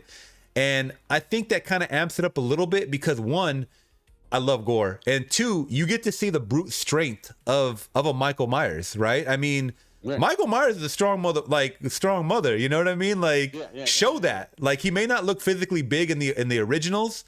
And by the way, this is a really bad mask. I will say that this is a really bad Michael mask. Yeah, that's the start of it. Like, then it's 5. Yeah. So, do you know the reason? Let me go back to it. Do you know the reason why this mask looks so damn bad? This one in 4? Yeah. I don't know. Why does it look so bad? So, initially in part 1 and 2, they had the mold of Shatner, right? Right. Which I thought they didn't bring back because they got in trouble or something that they couldn't use it, right? So, something in the making of 2 and 4, something happened with the original mold. They got jacked up, or the original mask or something like that. So they had to try to recreate that, and it didn't come out like looking the way it wanted to.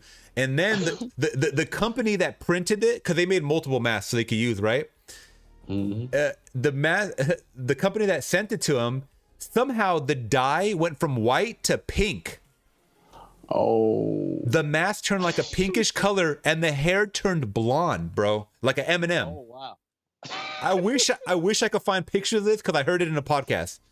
And they tried what they did, and they painted over the mask, and then they had to do the eyebrows, and that's where you get the eyebrows and the eye holes looking like a little different. So it looks similar, but it doesn't. You know what I'm saying? God. Yeah. So Yeah, look crazy. this mask is a catastrophe. But once again, I think the saving grace is Daniel Harris. Like right there, that's a good shot right there. I mean, he looks like he has. Look at his hair is like slick back. Slick back. It's like a Michael Jackson a little, something like that. It's. I mean, but look at Donald Pleasant's acting his ass off right there. Like you can see the fear in his face. Yeah, he's still bringing everything he got. He got that big ass. I don't know if that's a vein or a scar on his forehead, but that's the acting bug coming out. Mm-hmm. Yeah. He's bringing it. But yeah, once again, I really do like this one. And once again, I don't mind it being slow at some parts because you're introducing me to new characters that are supposed to be part of the Strode family, right? So why not? And I enjoyed it because it gave me the feels of a Halloween movie, like like it's Halloween time, like it's October. And they show us Haddonfield. I don't know. I think they actually shot this one in like a rural Chicago area, like not Chicago, Illinois area. I mean, there is no Haddonfield, right? So it's like they shot, they just created what they could.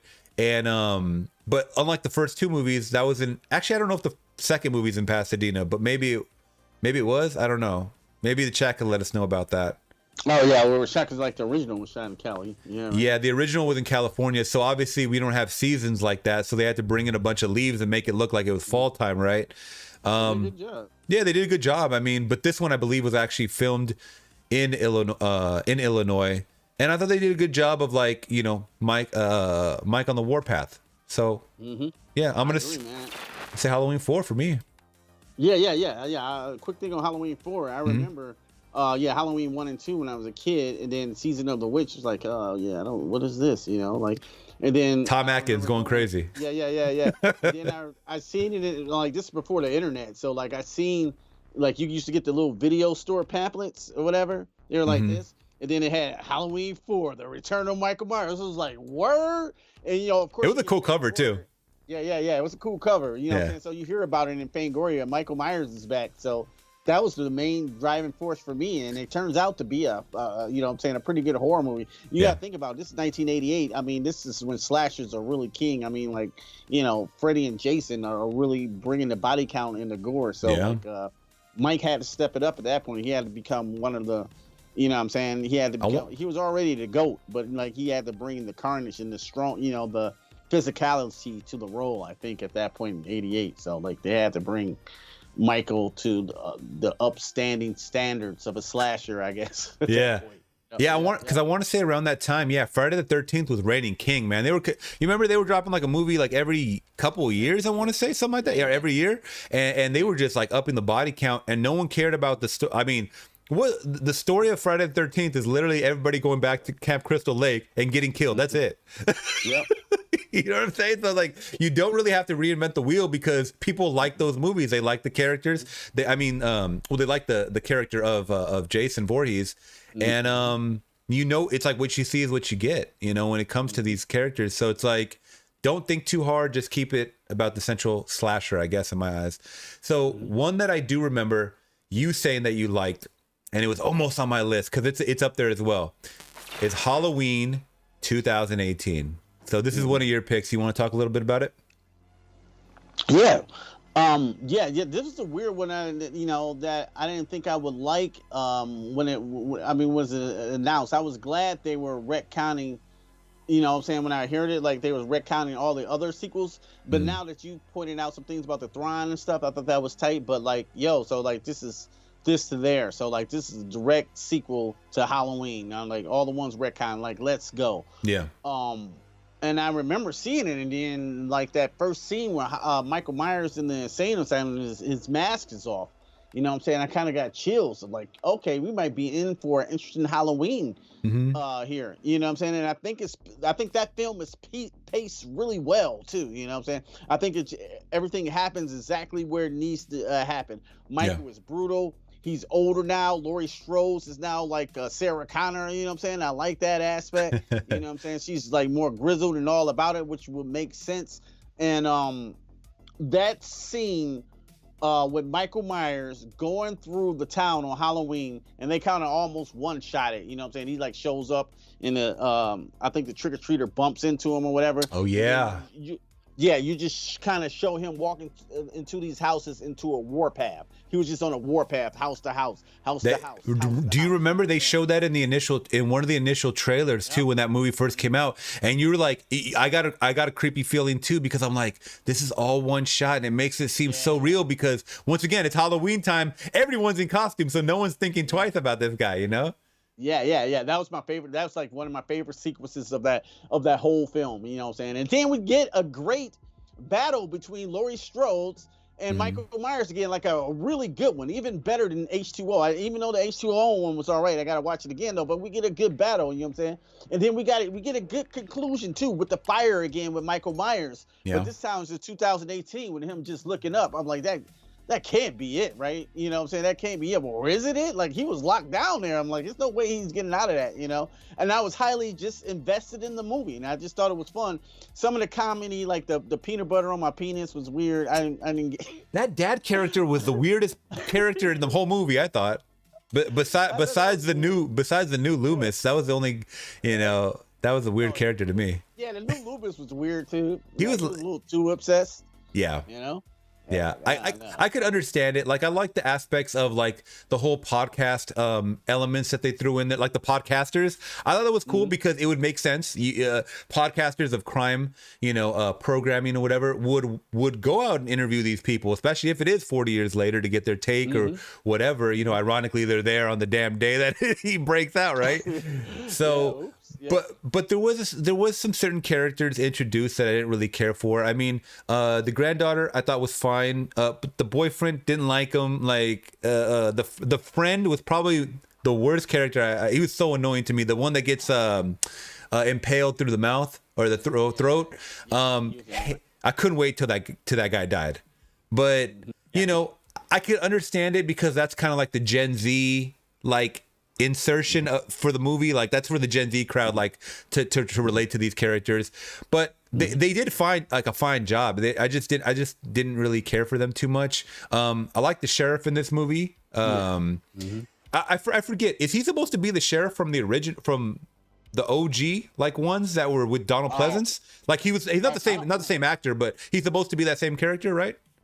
Oh, I don't know. I'm not 100% sure on that. He looks a little younger, but he looks old there, but I don't know. That's because I remember him always saying like, I want to say that I remember him in the 2018 version saying like, I was there that night or whatever, like, you know, like with Loomis, basically like referring to like the time getting him, basically, which we find out in Halloween Kills. Once again, change the damn timeline, like that Myers gets caught, which I mean, we could talk about that because I don't have it on a list or anything like that. Who the hell Michael's gonna give up that easy against a bunch of cops? Like, he's just like, all right, you remember they show the flashback in Halloween Kills, and he's like, all right, just basically put the handcuffs on.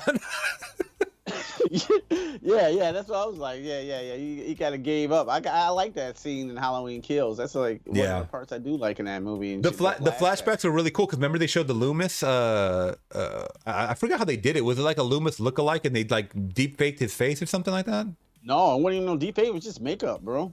That was just straight up makeup. Are you serious? I thought it was a deep fake. Oh shit! No, I did too. I thought it was a deep fake too. Actually, it was just an actor who kind of looked like him, and they just did, do some makeup on him, bro. Well, good for them. That was a good job. Yeah, Eric Brown in the chat is saying Halloween Kills has the original sheriff in it.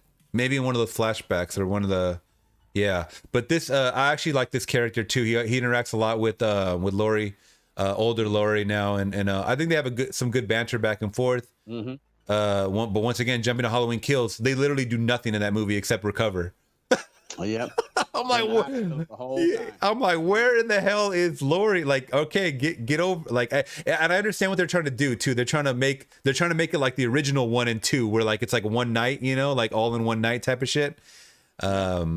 But yeah, there's aspects of this movie that I really do like. I mean, I own it; it's still in my collection. But there's some aspects that I do like the daughter Karen though. I kind of like her. I forget this actress's name, but I like her overall. I think she's a really good addition to series. But like, yeah, some of these friends, they just play typical like teenage, you know, basically cattle for Michael to mow down. You know what I mean? Yeah. Some Michael cattle for sure. Yeah. So, but then again, going back to like the movies that, you know, we grew up on the 80s and 90s, they had the same stupid characters, right? That were just there for our slasher to mow down. So I can't hate on them too much. Exactly. Yeah. This kid was great in Halloween. Oh, that kid was great. Yeah, that little guy. He was talking mad junk. Yeah. He was hilarious, dude. He was really hilarious. And that was he was good. That was like the right amount of comedy to throw in there. I mean, Halloween Kills, like it was basically like the Thor Ragnarok, man, where they just upped up the comedy, and it's like, what the hell? I haven't seen the new Thor, so I don't know how much comedy's in that one, but shit. Oh yeah. Is it upped? Because I mean, I know Taika Waititi's still attached, but well, no, he's not no more, right? Well, no, he's attached to the newest one, right? I mean, he directed the newest one. Yeah. Love and Thunder, yeah. Ooh.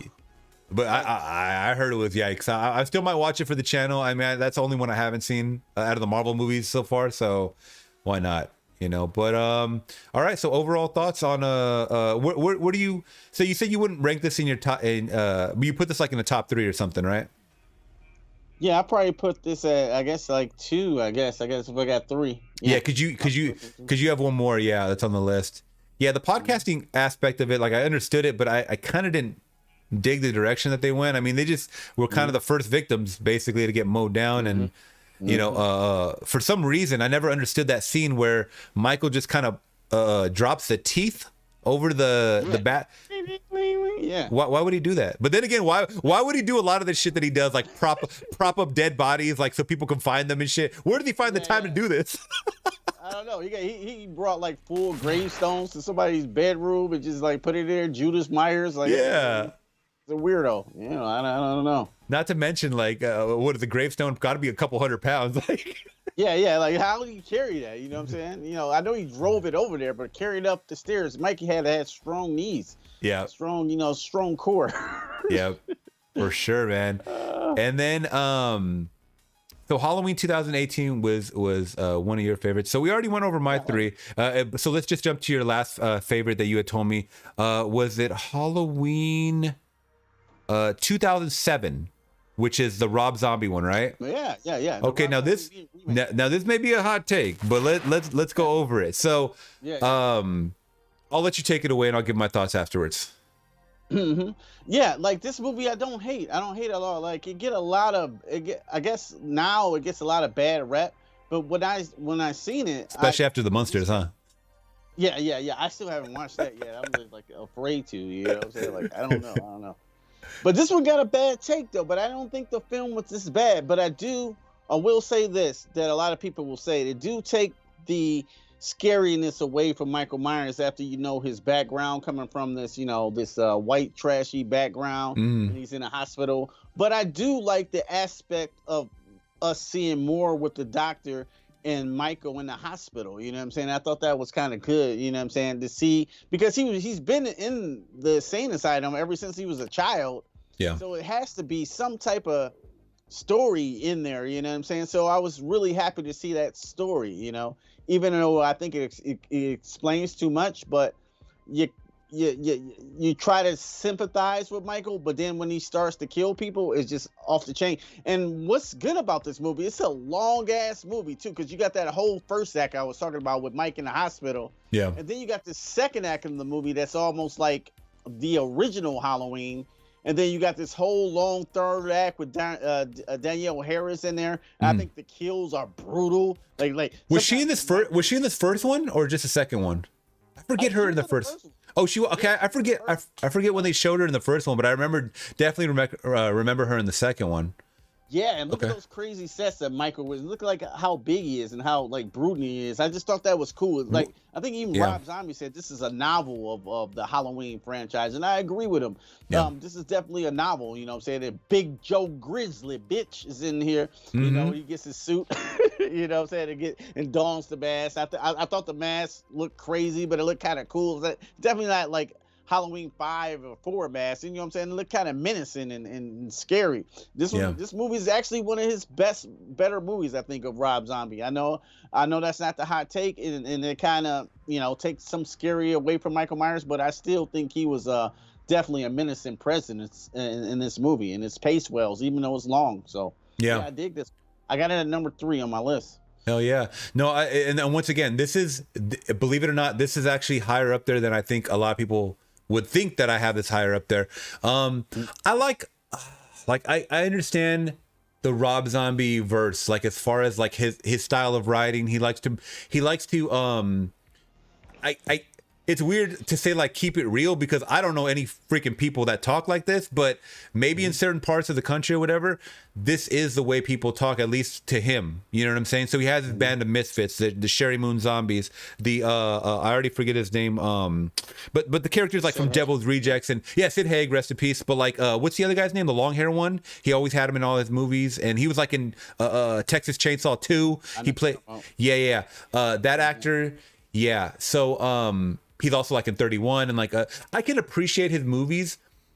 I think he kind of like digs into the underbelly of like this really white trashy, or just trashy in general, very poverty stricken, just talk and situation wise, like people act very just trashy, right? In these, like the movie kicks off with them just being super vulgar, like in a kitchen or something. I remember them like being like, damn, like. They just like using these words so freely, like small F the, you know, out of, I don't know, I want to the algorithm, so I'm trying not to curse. But they were saying some wild stuff like, dang, this is and I'm like, who talks like this? But it does like really kind of build the atmosphere to be like, okay, this is why this kid's a little like, he thinks this is normal.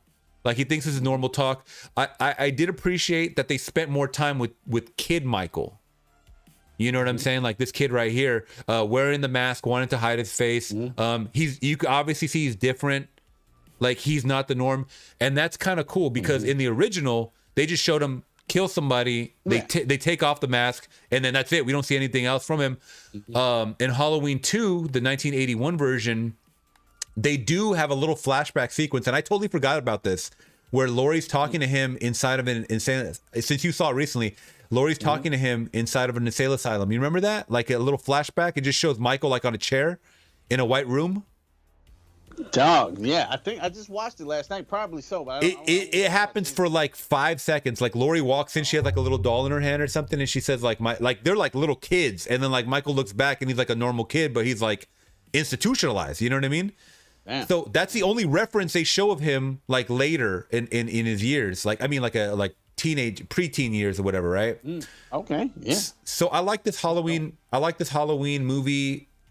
It's not as bad as I think what everyone says, because he is brutal. Like most people think, it's Rob Zombie. It's just brutal, but there's a little more layers to that, because it shows you why he's fucked up, like why he's, you know, that's him right there, you know, wearing the full mask, and look at that. That's a creepy image, though. Creepy imagery a little bit. It is it, and once again, it's like, Rob Zombie is known for his violence, and that's what I appreciated, because where we live in a world, like we just said, with Hulu holding back on a Hellraiser movie, they give him full creative kills, it seems like kill freedom, I guess.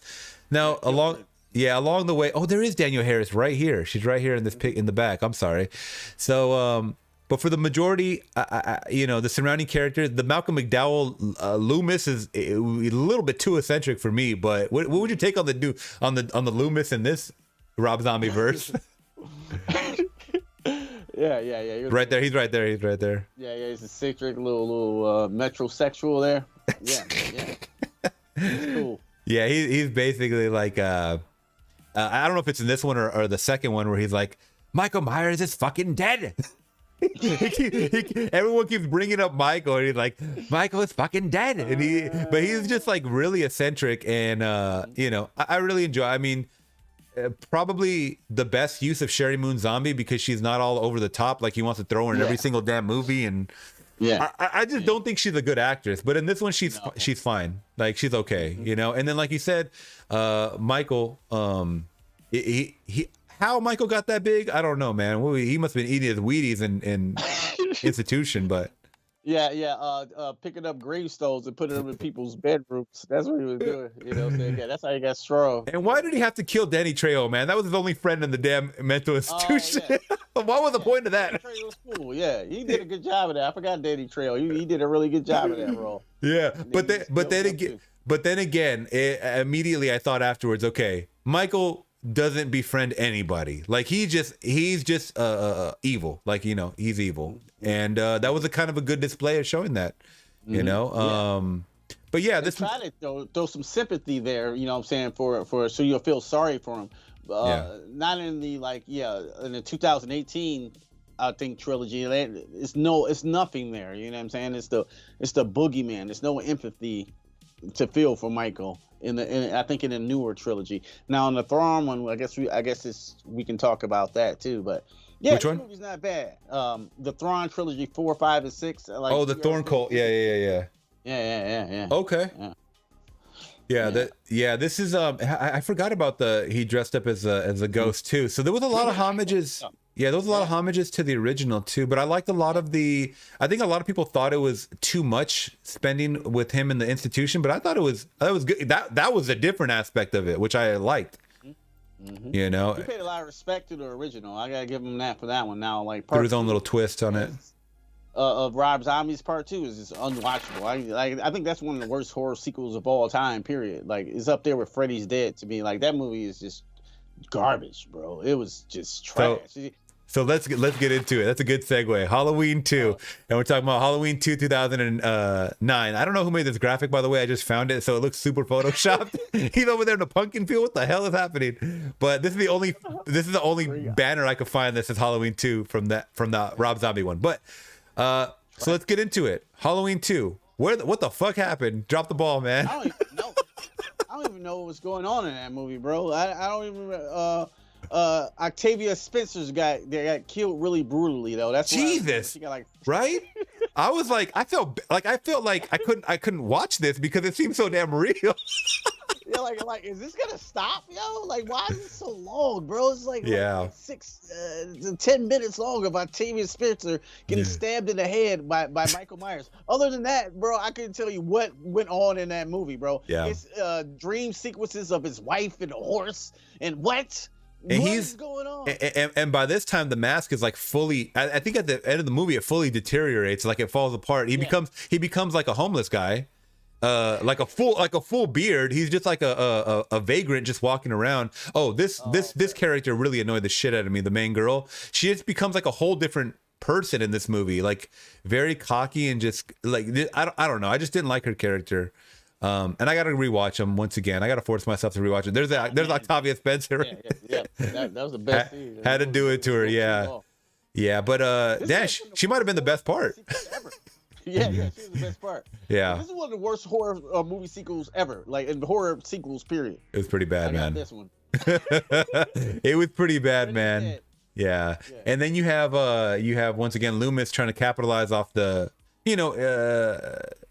which is really out of the norm for a Loomis. I mean, because the Loomis that we know, Donald Pleasance, I don't think he would ever retire and cash in on the story of Michael. Like it doesn't seem like in his character. So like what is this picture, bro? He looks like the Godfather right here. Like what the? Yeah, he looks like a pimp. This looks like a early '90s hip hop cover like photo. What the fuck is this? Like Salt Bae, bro. Yeah, I thought this was a cane, but this is actually like his tie right there. But yeah, it's called the Devil Walks Among Us.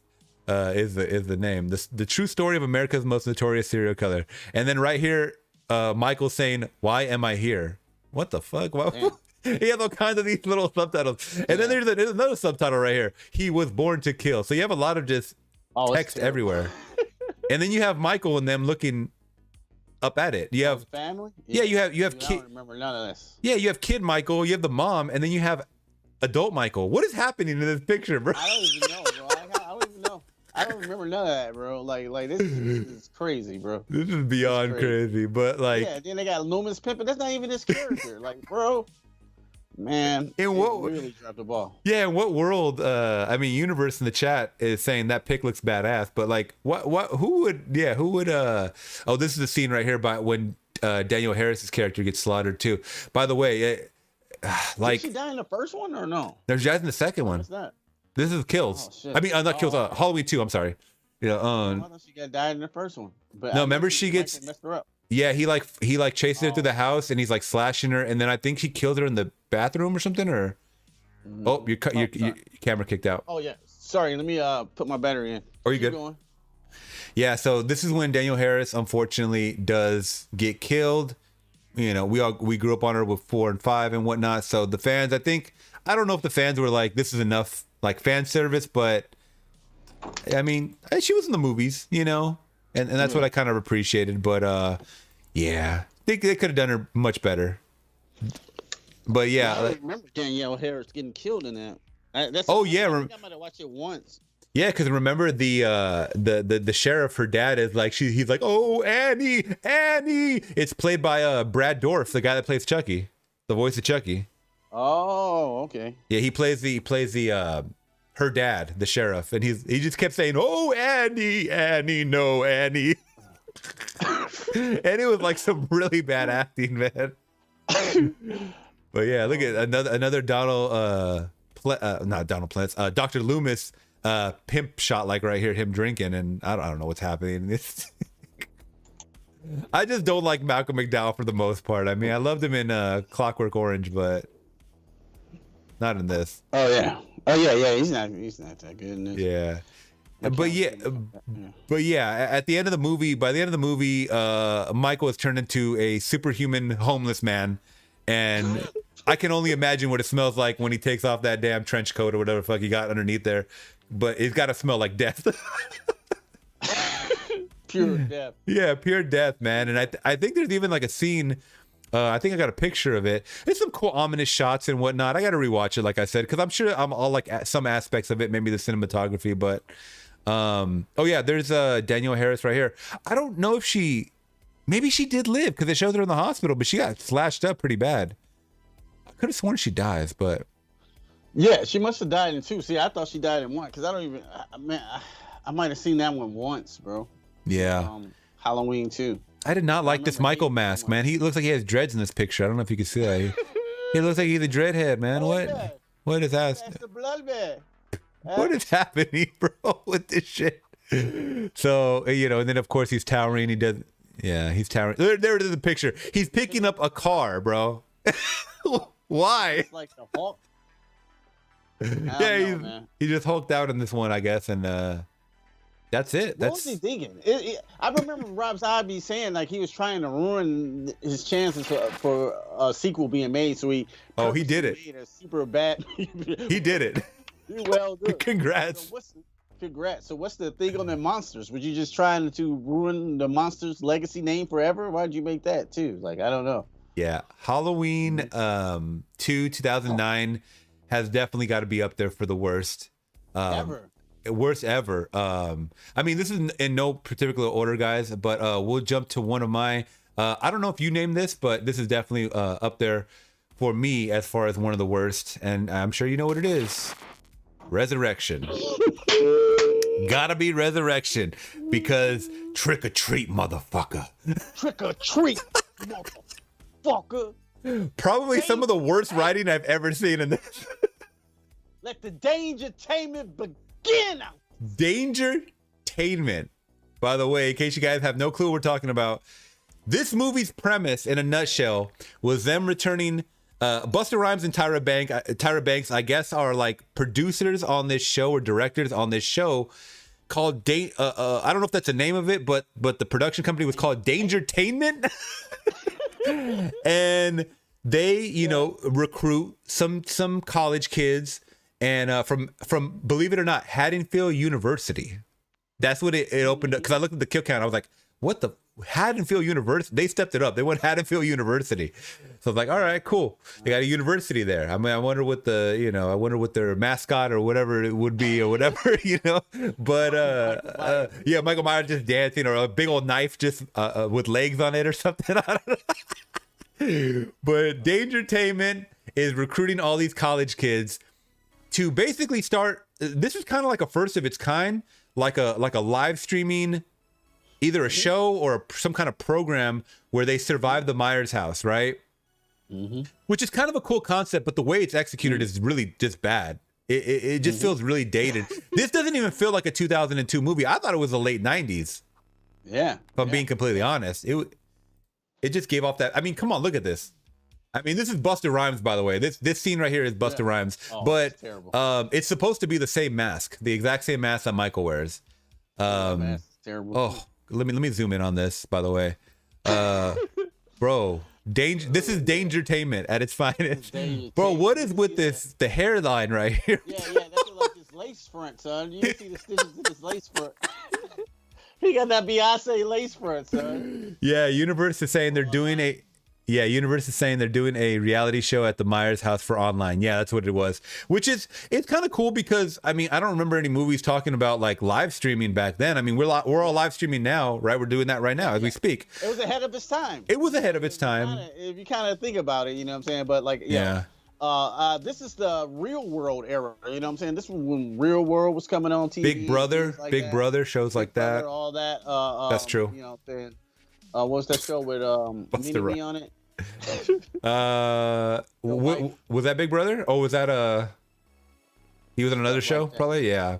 I mean, check out the phone, bro. What kind of phone is this? This has got like a this is like a, I don't know if this is a flip. This is like a one of those, what were those phones called? The PDA, like the not the Blackberries, but it was like before that.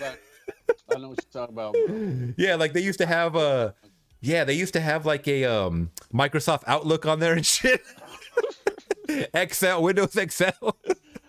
Oh yeah. You know, I don't even. It says, "I hope you'll be." I know it's reversed on your end, but it says, "I hope you'll be watching tonight."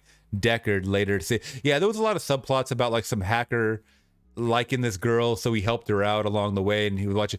And let's not forget too, they killed off Laurie Strode in this fucking movie. What the fuck? Mm-hmm. Yep, at the beginning, like what? In the first like 10-15 minutes. Like what a disrespect. Yeah, what a disrespect. Yeah, a legacy character. I don't know how she must have just agreed to be like, okay, just kill me off in this one since I didn't die in H2O. But this has no continuity to H2O, right? Or does it? No, this came out right after H2O actually. Yeah, because they retconned the cutting Michael's head off, like Michael Myers held his larynx or whatever. Remember, he crushed it. That's right. Larynx. And put the mask on. He was like, woo, woo. Mm-hmm. Yep, and cut off his head. Exactly. Hey, we got a super chat, by the way. What's up? Peter Anthony Productions. Yep. Yeah, that is the writer, producer, and actor in Roseblood. Awesome. Friday 13th fan film I was in when I played the Duke, and he played the General. And he also produced and act in Vengeance 2, which is out now. Oh, that's awesome.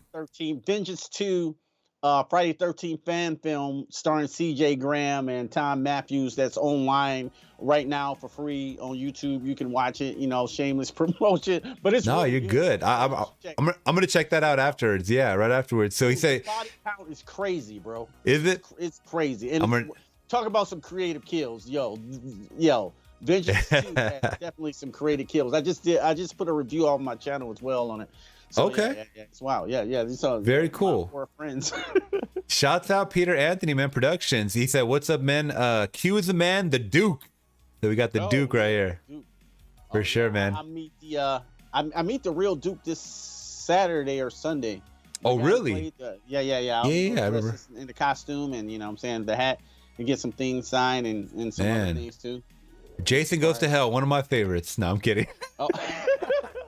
The Duke is the coolest part of that. No, he is a cool character. And once again, I mean, I don't want to get too deep into it because we're talking about Halloween, but like that was an angle that they went that was kind of interesting. It's just kind of like I understand the fandom of like everybody wants to just see Jason, like purely Jason. You know what I mean? One of my favorite guilty pleasure Friday the 13th movies is Jason Takes Manhattan, and that shit don't make any sense at all whatsoever. I mean, it's supposed to be what ocean attaches to New Jersey? You know what I'm saying? So it's like I don't know.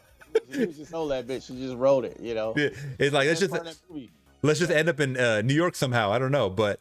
Yeah, I thought that was funny. But all right, so back to Halloween Resurrection. So I thought they did her dirty just by killing her off, like in the first 10 minutes or whatever it was. I kind of like the aspect of it's almost like the 2018 where she's kind of like Well, in the 2018 one, she's still like able to, live on her own and whatnot. In this one, she's completely like, I mean, she's holding like a little doll and she's acting like, very sedated and just kind. I mean, she has to be institutionalized. So obviously, this definitely took a toll on her. Unlike the 2018 one, she's just kind of like, I'm staying ready, right? Right. Type.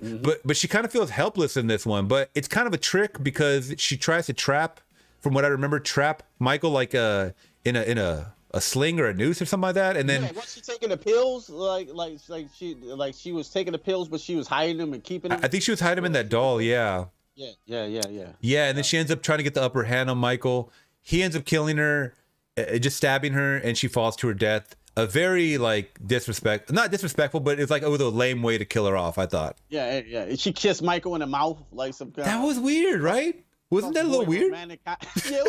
It's like a weird romantic comedy. You'll kiss him in the mouth. Like Can still, we do that here? like still, like it was almost like the kiss of death. Like I'm glad this shit is finally over, but it's like, you're still my brother. Like you're still my brother. Like what the hell? Yeah, this is weird. Okay, that was. Oh yeah, she hides the pills to fight Michael Myers. Yeah, that makes total sense.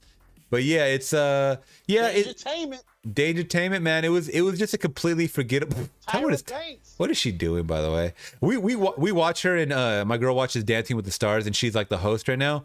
Dude, she did so much work to her face. She didn't even look like this no more. Damn, she did a nose job, and it's like, stop, leave it, please. Everybody had that Tyra Banks poster up in their dorm room, son. But what about this? Give me some more right here. What about this? Give me some more. Bro? What are these faces that Busta makes in this movie? These expressions. He was over the top. He literally kung fu Michael Myers to death, son. He had moves for Michael Myers. It's some stiff ass like 1-2 punch, and you know what I'm saying? Do you remember there's a scene in this where it had to have been filler? It doesn't make any sense. They added him in a hotel, Busta Rhymes, and he's watching the Jackie Chan movie. Yeah. Yeah, he's just like, it's like, why do we need to see this? I don't. Just to show that he's into kung fu. I don't know. Like Mr. Kaiju takes no shit off no one. Oh God.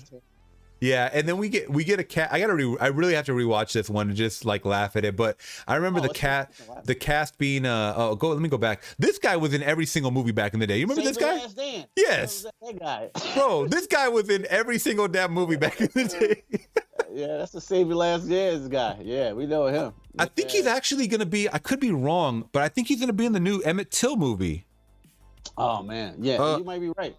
Let me look this up. Black guy from the movies. Yeah, he was the token black. They even made fun of him in or fun of the whole tokenism in Not Another Teen Movie. You remember that? Yeah. And he came in there when he played it. He was like right there in the kitchen, like pouring a cup of beer, and then the other black guy walks in and he goes, and he goes, yeah, and he goes, I'm the only black guy in this movie, and he goes, oh, my bad, and he just leaves. My bad. I didn't know it was two of them. Yeah, exactly. So Till, they had a lot of black people in Resurrection. Yeah, Till is so. This guy is Sean Patrick Thomas, man. He looks exactly the same 20 years later. What in the hell? Shit. That black don't crack sometimes. This guy's black definitely did not crack in this, and all these white people around him probably look damn old. Oh yeah, they're like 60 something, but the American Pie cast. They were definitely trying to bank off the American Pie success. I was just about to say this. I remember this cast being that guy is in American Pie, isn't it? That guy. Oh yeah, right. He is. Yeah, he is. Yeah. I was gonna say. Yeah, I was gonna say this was a very forgettable cast from what I remember. They were just like annoying and just very tropey, like a bunch of tropes of just people you wanted to see die off, right? Yeah, for sure. Yeah, and then here we go. I think this one is actually Michael, because it's hard to tell if it's Busta Rhymes or Michael. I think this one's Michael. Yeah, it's more style. His left front is more point on this. Yeah, a Mask. I mean, what do you think, man, of the Mask? We didn't talk about the Mask too much along the way in the movie. Yeah. That mask, man. It's the hairs was really bothering me more than. Looks like he got hit with a gust of wind, man. Like, why is that hair being flown back like that? It's fucking styled up, you know what I'm saying? Lips are tight, you know what I'm saying? It doesn't look menacing. But it's not terrible. It's not terrible, you know. Why the eyebrows? That was the scariest part from what I remember of the first one. Is he didn't have eyebrows, right? It was just pure white. Like they just painted over it. Yeah. Why add the eyebrow? The thin ass eyebrows, man. I don't know what's happening. It just looks weird, bro. It looks off. It doesn't look like as bad as the lips are the lips are just really defined. Like everything, like it just the eyeliner. He's called the shape for a reason. Like you don't need to see all the detail in the mouth and then the lips and then the nose. Like you could just make this pure white, maybe like a little slit for the mouth, and that shit'll be scary. You know what I mean? You don't have to get that much into detail. At least that's what I thought. But see that it looks like you want to kiss him. You know what I'm saying? Because it's so smooth and silky. That's why Laurie Strode kissed him in the mouth. Jeez. Oh, there it is. There it is. Haddonfield University. Jesus Christ. Come on, man. I want to kind of zoom in a little bit because I didn't see this picture. Established in 1889. Oh, come on, bro. What the hell? I wanted to see if it had like any mascot or any symbol I could. I don't know what any of this is, but yeah, HU. Shout out. HU. Yeah. Man, look at this. Look how dated. Look at how dated all this shit is, man. Can we let's zoom into some of these characters? This is a Halloween party, by the way. If you guys don't remember in the movie, yeah, I don't recognize anybody, but I know that they're all reacting to watching the live stream.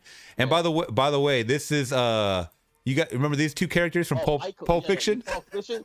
Who's the guy in the back? Is that Fight Club? Is that Tyler Durden? I don't know what that I think it's probably oh yeah, I think it probably would because I think that movie came out already. I think that movie came out in 99. Yeah. Mm-hmm. But I'm just so glad they didn't do the blackface for Samuel L. Jackson on this guy. That would have been canceled. This movie would have been canceled for sure. I don't even know. Back then, they probably would get away with it. Like nowadays, oh no, you can't even do it. Yeah. So this is a reaction shot for them all watching the damn live stream where Michael goes on a killing spree. But overall, this movie just was terrible from what I remember. Yeah, it's like fun, but it's really bad. Like we watch it because we want to laugh at it now and shit, you know what I'm saying? Yeah. And it's watchable. It's not like bad like Halloween 2. Like it just annoys you. Like the Rob Zombie one. Mm-hmm. That one I just like, no. What? It angers you. Like you could be angry at this, but you know this is studio made. You could just laugh at Michael Myers lace front and Dangertainment. It's you know what I'm saying? It's hilarious. Tyra Banks, horrible actor doing stupid shit. It's fun. It's stupid, but I like watching Resurrection because it's so bad, but it's not bad that you want to fight someone like Rob Zombie's one. I look at it like, what are you doing? I'll have to go back and revisit it, man. Especially this month, man. Just to laugh once again and yeah, it was a sign of the times. Once again, this does feel like a 90s movie, but it's in the early 2000s. But I mean, granted, a lot of good horror movies were not coming out in the early 2000s. I mean, there was a lot coming out, but they weren't good. Like from what I remember, they weren't that. Yeah, I remember like from the 2000 it was a good horror movies. Like from 2000 to 2002, what's one good definite horror movie? One. I can give you 1999. What's that? 6 Cent. 1999. 6 Cent. Yeah. Oh, is that when that came out? I thought it was a little earlier, but that I mean maybe yeah. Let me actually pull that up because now I'm curious. Like best horror movies of let's just say 2000. Okay, let's say 2002 because that came out in 2002. Believe it or not. Okay, so in 2002 you had 28 Days Later. You had Signs. You had the remake of The Ring, the American version of The Ring. Oh, okay, yeah. You had Queen of the Damned. Remember that one with Leah? Yeah, that one was terrible. You had I actually never saw that one. I actually never saw it. You good? You had they threw Red Dragon in there, but I mean I guess it's like a psychological horror. Like the Hannibal thing. Yeah, the prequel I want to say. Ooh, they actually came out with the Hellraiser movie then, Hellraiser Hellseeker. So maybe it wasn't a good year for horror. Yeah. Well, you had Signs there. You said Signs and Signs is good, yeah. Resident Evil, the first Resident Evil. Oh, the Resident Evil one. I kind of messed with that first one, and then Blade 2. I liked Blade 2. Guillermo del Toro. I like Blade 2. Yeah, del Toro's tight. Damn. Oh yeah, they had a couple. Yeah, they had a couple. For the most part. I'm over here to Oh god, they had some. Shark Attack 3. Okay, whatever the fuck that is, but we're not talking about crazy sequels like that. But I don't know what that is. let's jump to last but not least. I don't know if this was on your list. I think this is on my list for worst Halloween franchise movie. And you guys may be mad because we're coming up on the new one. Halloween Kills. Okay. Oh, we going there. Do you agree or disagree on one of these being the top bad ones? Yeah, top worst ones. Yes. All right. So let's get into it, guys. All right. And I wanted to love this franchise. I really wanted to love this franchise because Michael as a whole, like in the Blumhouse verse, I think is a solid. Like whoever's playing him, I think he's doing a solid job, right? Is it the same guy across the board of the whole trilogy? I think it's the same actor, right? I'm not 100% sure, but I'm thinking so. I think it is the same guy because he's in the horror cons. He always showing up as the Michael Myers from the Blumhouse ones. Okay, very cool. So I'm just assuming that he's going to be in this third one as well. I like the mannerisms. Like he feels very Michael to me. You know what I mean? Just the movement and the brutality and whatnot. I really do like it. Especially that beginning, that throwback is awesome. Oh yeah, all the flashback. That's probably to me the best part of the movie. Yeah, me too, bro. Yeah, surprisingly, I mean that's got to be the best part of the movie. But this is definitely like the Rob Zombie sequel that we got from him, like, but in the Blumhouse form. Like they dropped the ball so hard on this one. They wanted to up the body count. They added too much comedy, which for some people they might not mind, but.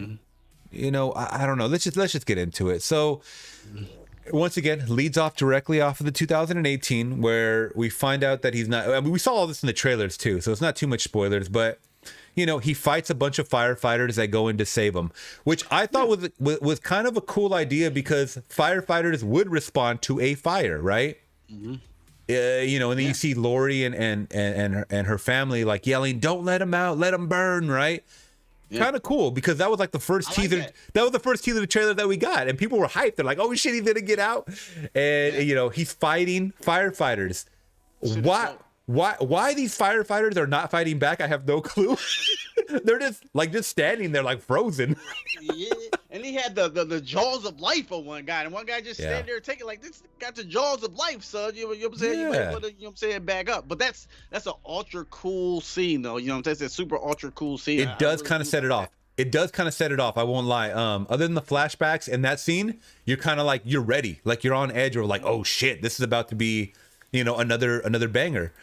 And then we start getting into the whole.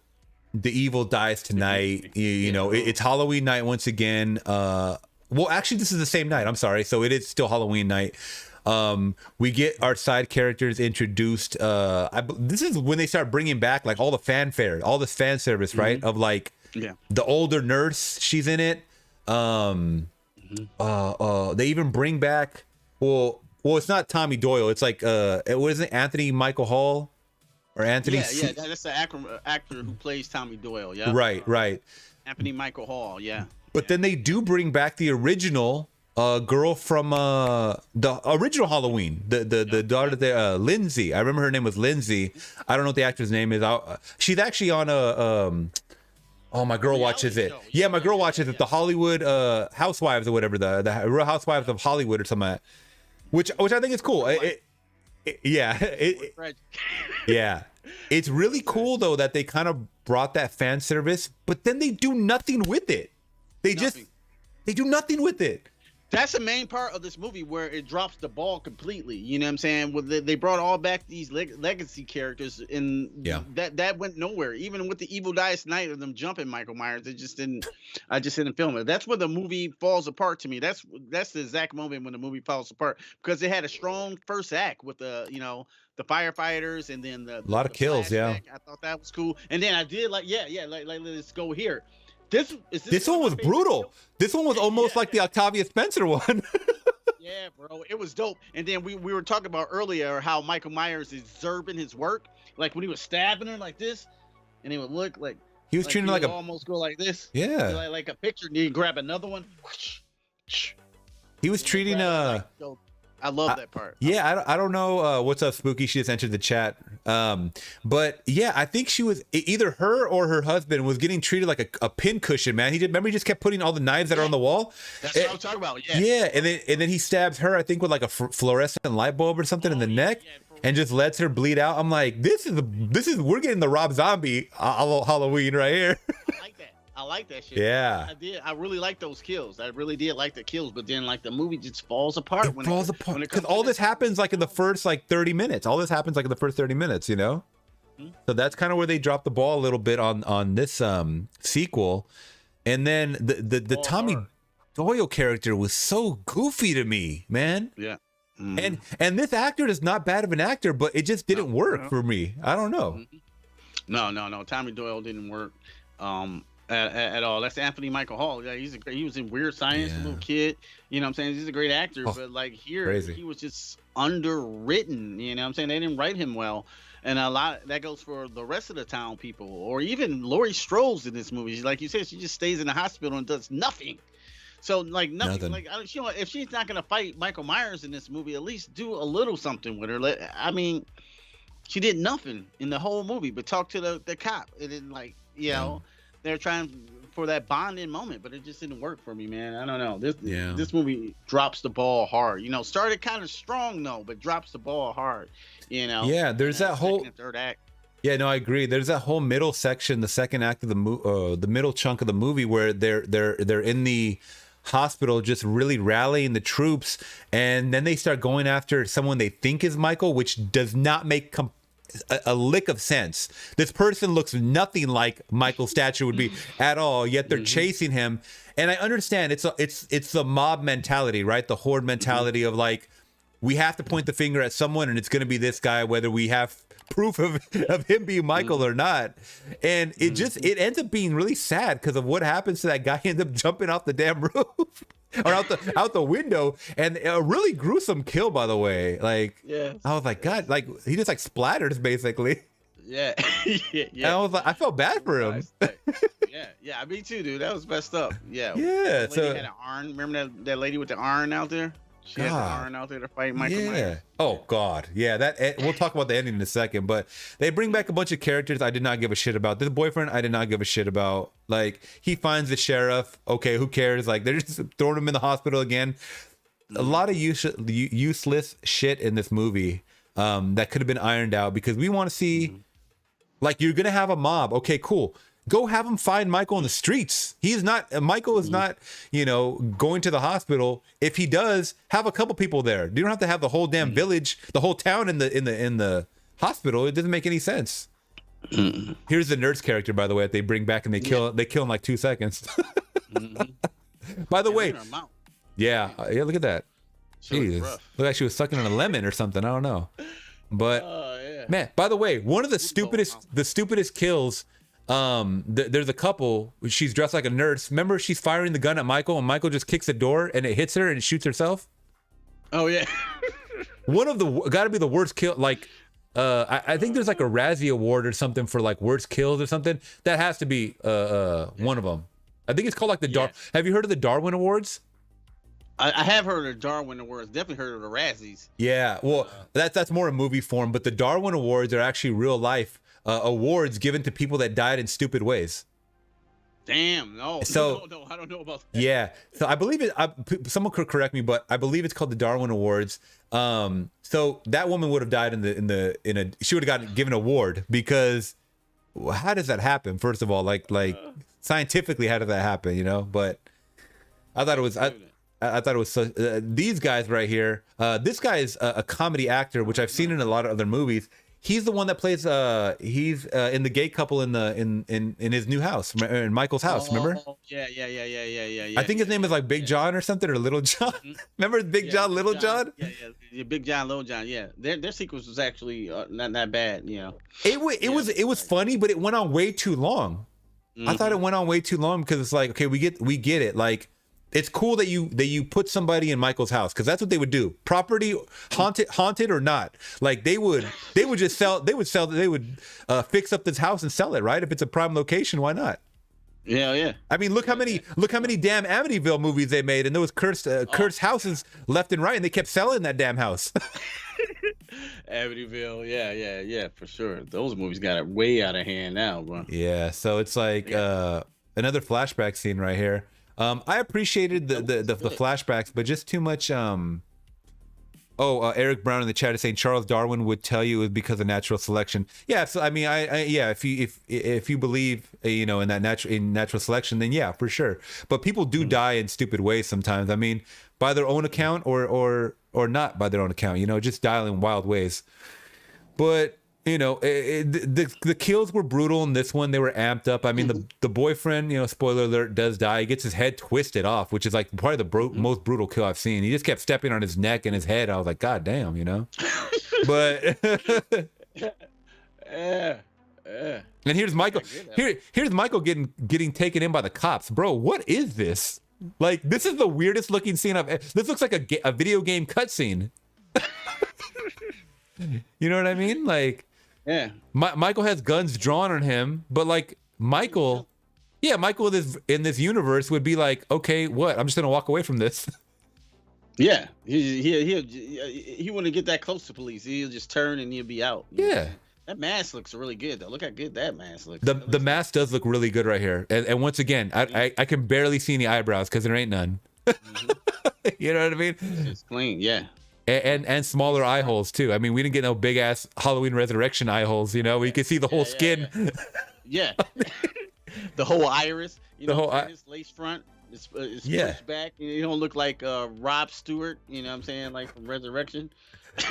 I will say that with the Blumhouse mask though, I do like the mask because at least it looks a little more rugged. In this one, it's like half melted, which is very cool because he was the fire flames were so close to him. Which did they show in the 2018 Blumhouse? Did they show if he actually caught on fire? They didn't show that, right? I don't think so. I think he just kind of looked up and the fire was all around him. Yeah. So this is kind of cool because they just showed like the aftermath. That was kind of like the poster. Remember the poster? Like they were selling it like really just like his face half melted and stuff. So I thought that was really cool. Yeah. Oh, that's what you got in the background too, huh? I just see that. Yeah. I was like, I'm like wondering, is that like would that mask be like? I think that's a Halloween. I think it's a Halloween Kills one. Yeah, you got your favorite one in the background right there. Oh shoot, is it? Evil dies tonight, baby. Evil dies tonight. Oh, my screensaver. Yeah. A big spoiler alert too. One of my I actually like this character, but she gets killed. What did you think about Karen getting killed, by the way? Yeah, watch her be alive in a new one. Oh, bro, no, there's no way, bro. She got hacked and slashed like to bits. Watch her be alive. I'll recall it. And then the whole Halloween ends. She's just recovering. I actually liked her. I thought she had I like the fake out because remember the fake out in 2018's version. Mm-hmm. She's like, oh, I don't know how to. She was like really playing the victim, and then like when Michael looks at her, she's like, boom, and she blasts him. Right? She pretended like she didn't know how to use a gun, and then Lori, her mom, was like training her this whole time. Mm-hmm. That was the whole thing, which I really like. Yeah, that was definitely dope. She was dope. Like, yeah, they shouldn't have killed her off. But watch, she would be alive. Yeah, I like the whole aesthetic. Yeah, the house, the whole original house. I mean, I don't know if this is a rebuild or if this is actually like a replica. Obviously, it has probably to be a replica or something. But actually, you know what? I think that original house is still in Pasadena. I think it's like people take tours there and stuff. You can still go do that. But yeah, I mean, overall, this movie, it just had too much random shit going on. I don't know. It dropped the ball. It dropped the ball. In the second and third act, it just kind of fell apart. You know, it was a strong start. And even into the second act, it was good. But like, that townspeople shit just didn't work, bro. And then the Evil Dies Tonight thing just really killed it. Not in a good way.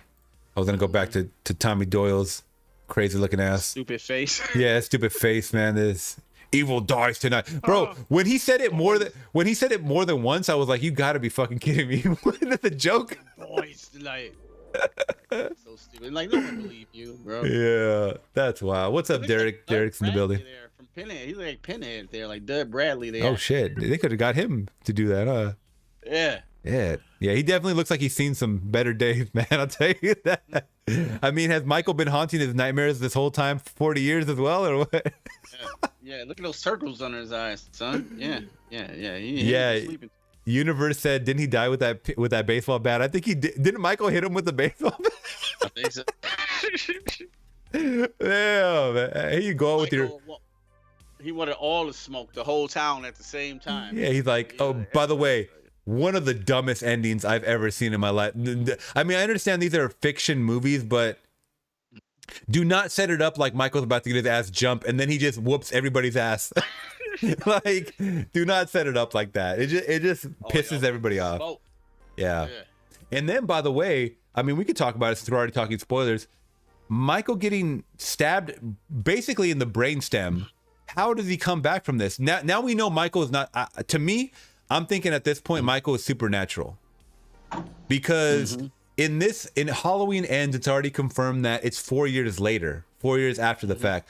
So whether he recovers, whether it's a copycat, people still have that theory that there's going to be a copycat Michael, like they kind of did in the was it Jason 5? I want to say. Yeah. So they're gonna think it's a copycat. Some people are saying that it is. Some people are saying that they've seen the movie and it's not that. It's going a different direction. Somebody even said, I already saw an early screener of Halloween Ends. Trust me, guys, you're gonna appreciate Halloween Kills more after you see Ends. I don't know how I can appreciate this movie more, but the bar is super low with me even rewatching this shit again. Yeah, but I had a screener for today, but you have a screener? I had an early screen. Oh well, I was supposed to get one, but I missed it. You know those early screen scores, you got to click on them right. Time for you to get them. I went to go get a sandwich and it was like, oh, Halloween Ends. I clicked on it, and it was like, oh, it's full, so like I missed it. So but I would have watched it for free on screen, but like I'll be watching it this weekend. So yeah, I think it's a copycat as well. That's what I think. I think it's a copycat. I think if they go that direction, okay. So I think if they go in that direction, I'm not going to be mad at it, because the damage that Mike took at the hands of the village, he got fucked up. He really got fucked up. So even if it is 4 years later, I think I mean, that's the thing too. It's like, if he recovers, is he just a man, or is he still is he still this evil presence? You know what I mean? Like, more than a man. That's the whole like debate. I'm still like struggling with myself. I don't really know. But if he does get some help, my whole theory is this. There's a new character they introduced and they show him in the trailer. Remember in the beginning of Halloween Ends when he grabs the kid in the sewer? He grabs the kid in the sewer. I looked into his eyes. That's what he said. I looked into his eyes. Yeah.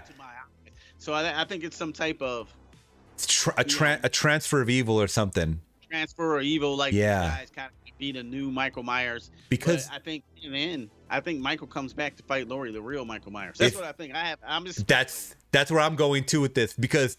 So you remember at the end of Halloween 4, they shoot him and he falls into like a well or something? Yeah, he floats. He kind of floats away. Well, remember at the beginning, I think it's at the beginning of 5. It shows him like crawl away and he's in a sewer system. Remember the homeless man watching him for a year? Yeah, I remember that one. That was Halloween 5. That was Halloween 5. So I think they're combining some of the information from Halloween 5 into this one, because they showed that same sewer system.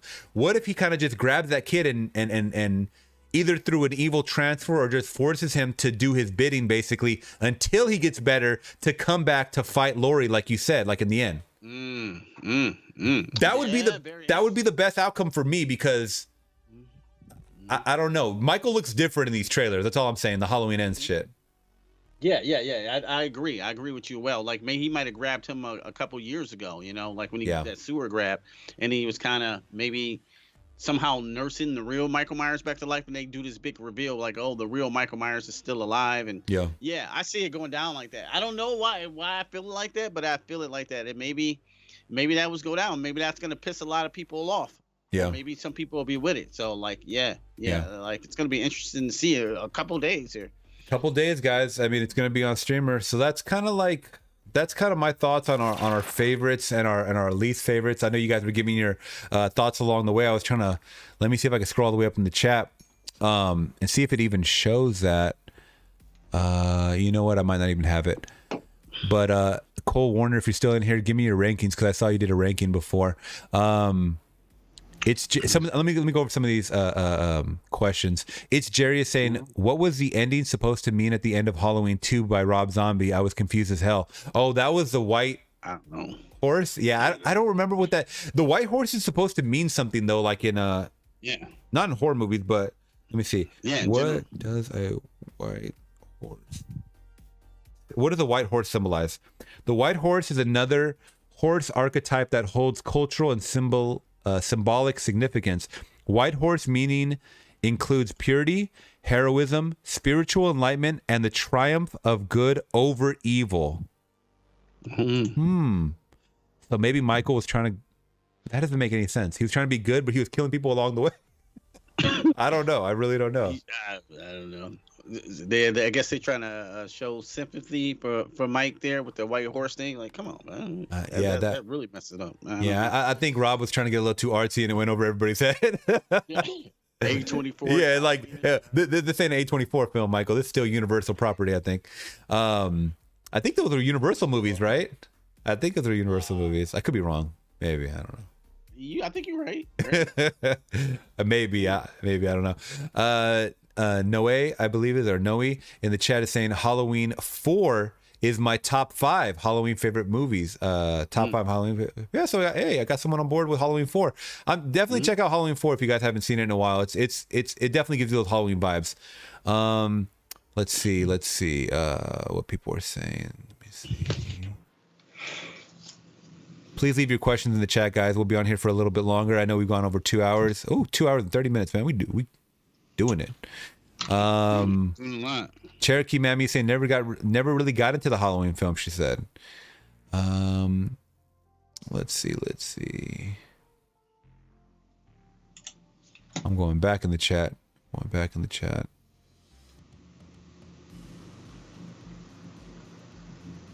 Perpmine is saying Halloween franchise is the only multiversal slasher. And he's saying Halloween 4 was dope. He's saying Halloween 4 was dope as fuck too. Okay, there you go. Hell yeah. Yeah, you got a lot of Halloween 4 love up in here. Yeah. He said. He also said Season of Witches should be turned into the anthology series after ends. What is Season of Witches? Is that? Are you talking about Season of the Witch, Halloween 3? Yeah, I was gonna say. Yeah. It says Halloween of Witches though. I tried to watch that one last night after Halloween 2, but it was too late. Silver Shamrock. Silver Shamrock, huh? That crazy ass song. Yeah. I started getting into like, oh, this is kind of dope. I remember this song, but I didn't finish watching it. Yeah. Andy is saying, I don't know if you're still in here, Andy, but shouts out. Slasher movies were staples of drive-ins back in the 70s. Three movies for $5 for the whole car, like the whole people in there in the car. Damn. 3 movies for $5. Imagine that. You bring all your own snacks and drinks and stuff. Yeah, and put all the kids in the trunk too. You know what I'm saying? Sneak them all in for $5. That's what we used to do. This is what my family used to do. I used to get in the truck and then I just pop out. Yo, shit, time to watch Friday night. So I remember, we had I forgot what kind of car we had, but it was like a SUV, so it was a bigger car. But like, yeah, we were in the trunk, like the one. I think the seats reclined, like they came down or something like that. So like it was like we were laying in the back, right? So we were kind of like watching the first movie. So with drive-ins, it was like a double feature. They would show like the family-friendly movie in the beginning, and then after that was like the real like one for the parents, right? Mm-hmm. So I forget what the first movie was, but I was like, whenever this movie came out.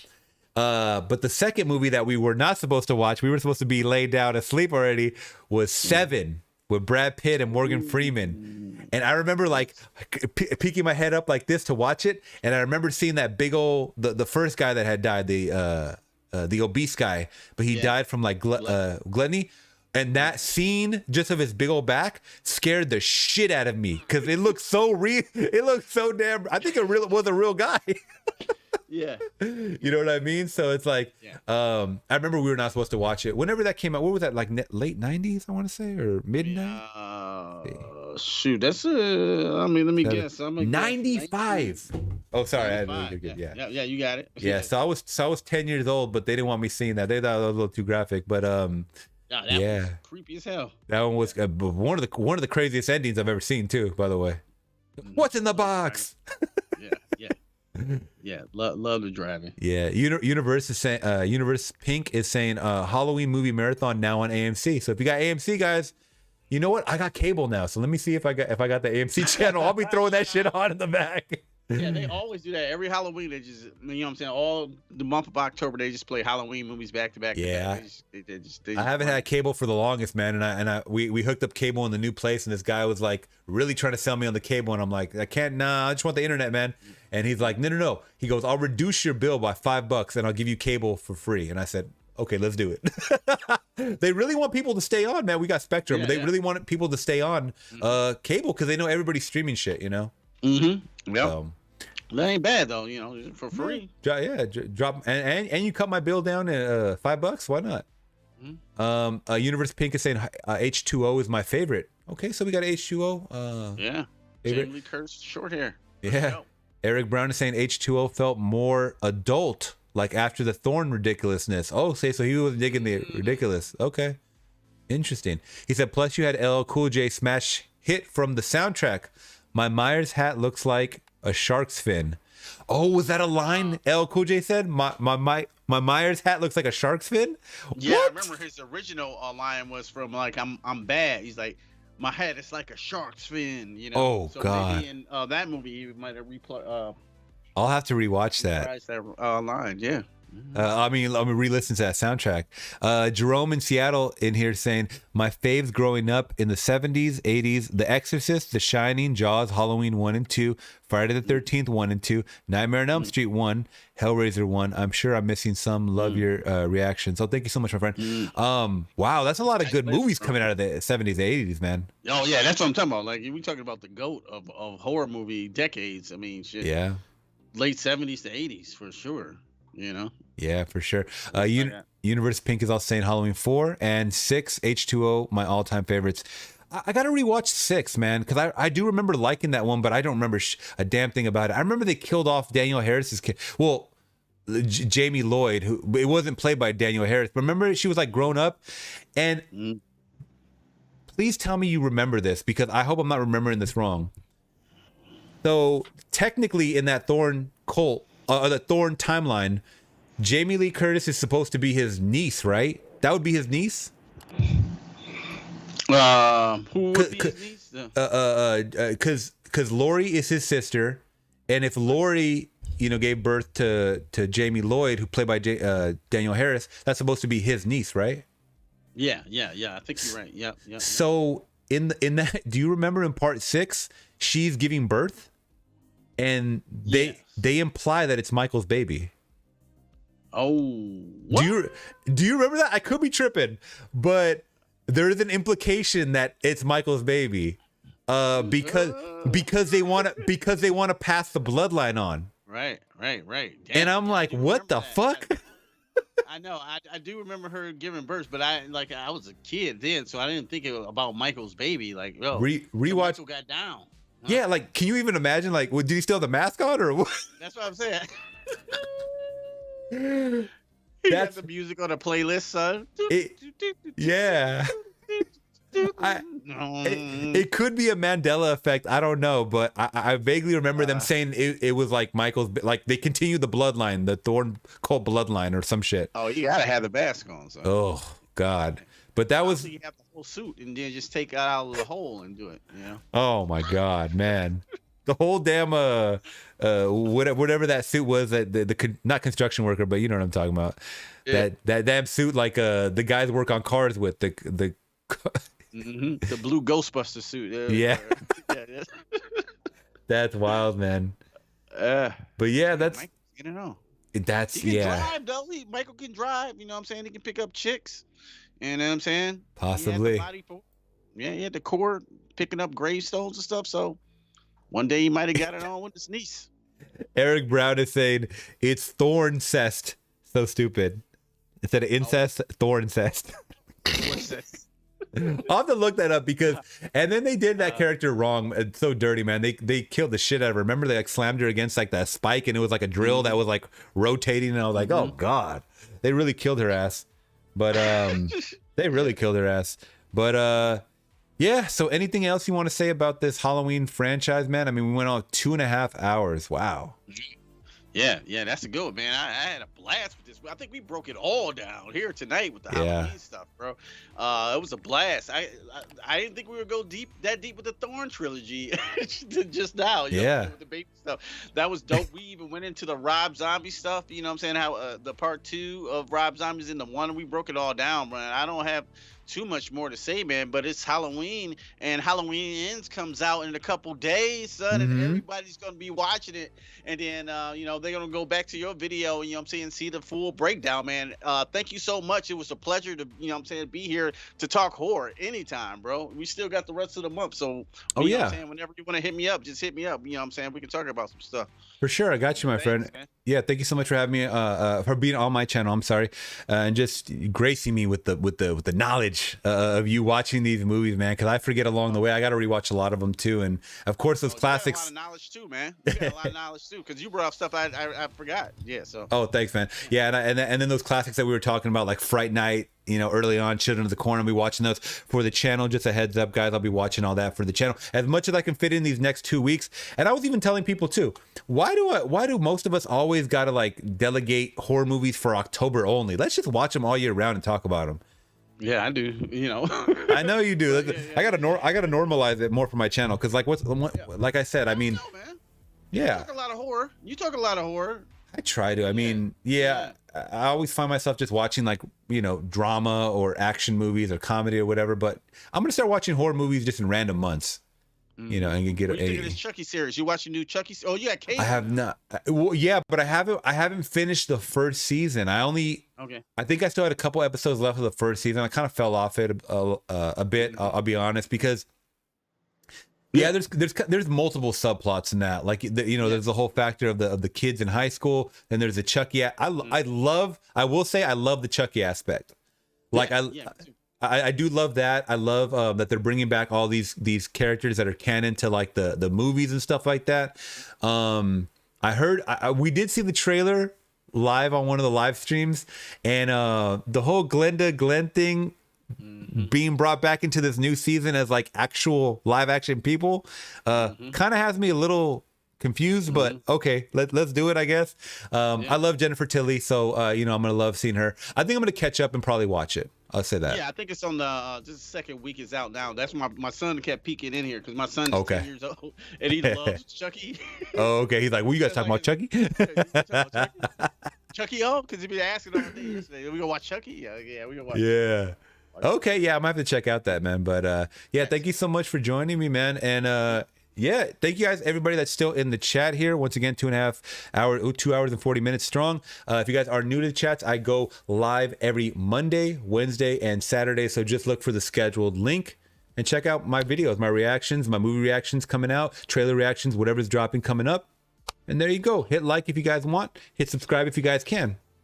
That being said, yeah, Universe Pink is saying it's on USA Sci-Fi Channel. Wednesdays are Chucky. Oh, so your son's probably like, the new Chucky just dropped. Come on, let's go. Oh, there you go. Hell yeah. So thank you so much, Q. You have a great rest of your week, my friend. And everybody in the chat, you guys have a good one. All right, we're out. Peace. Peace, y'all. Chucky.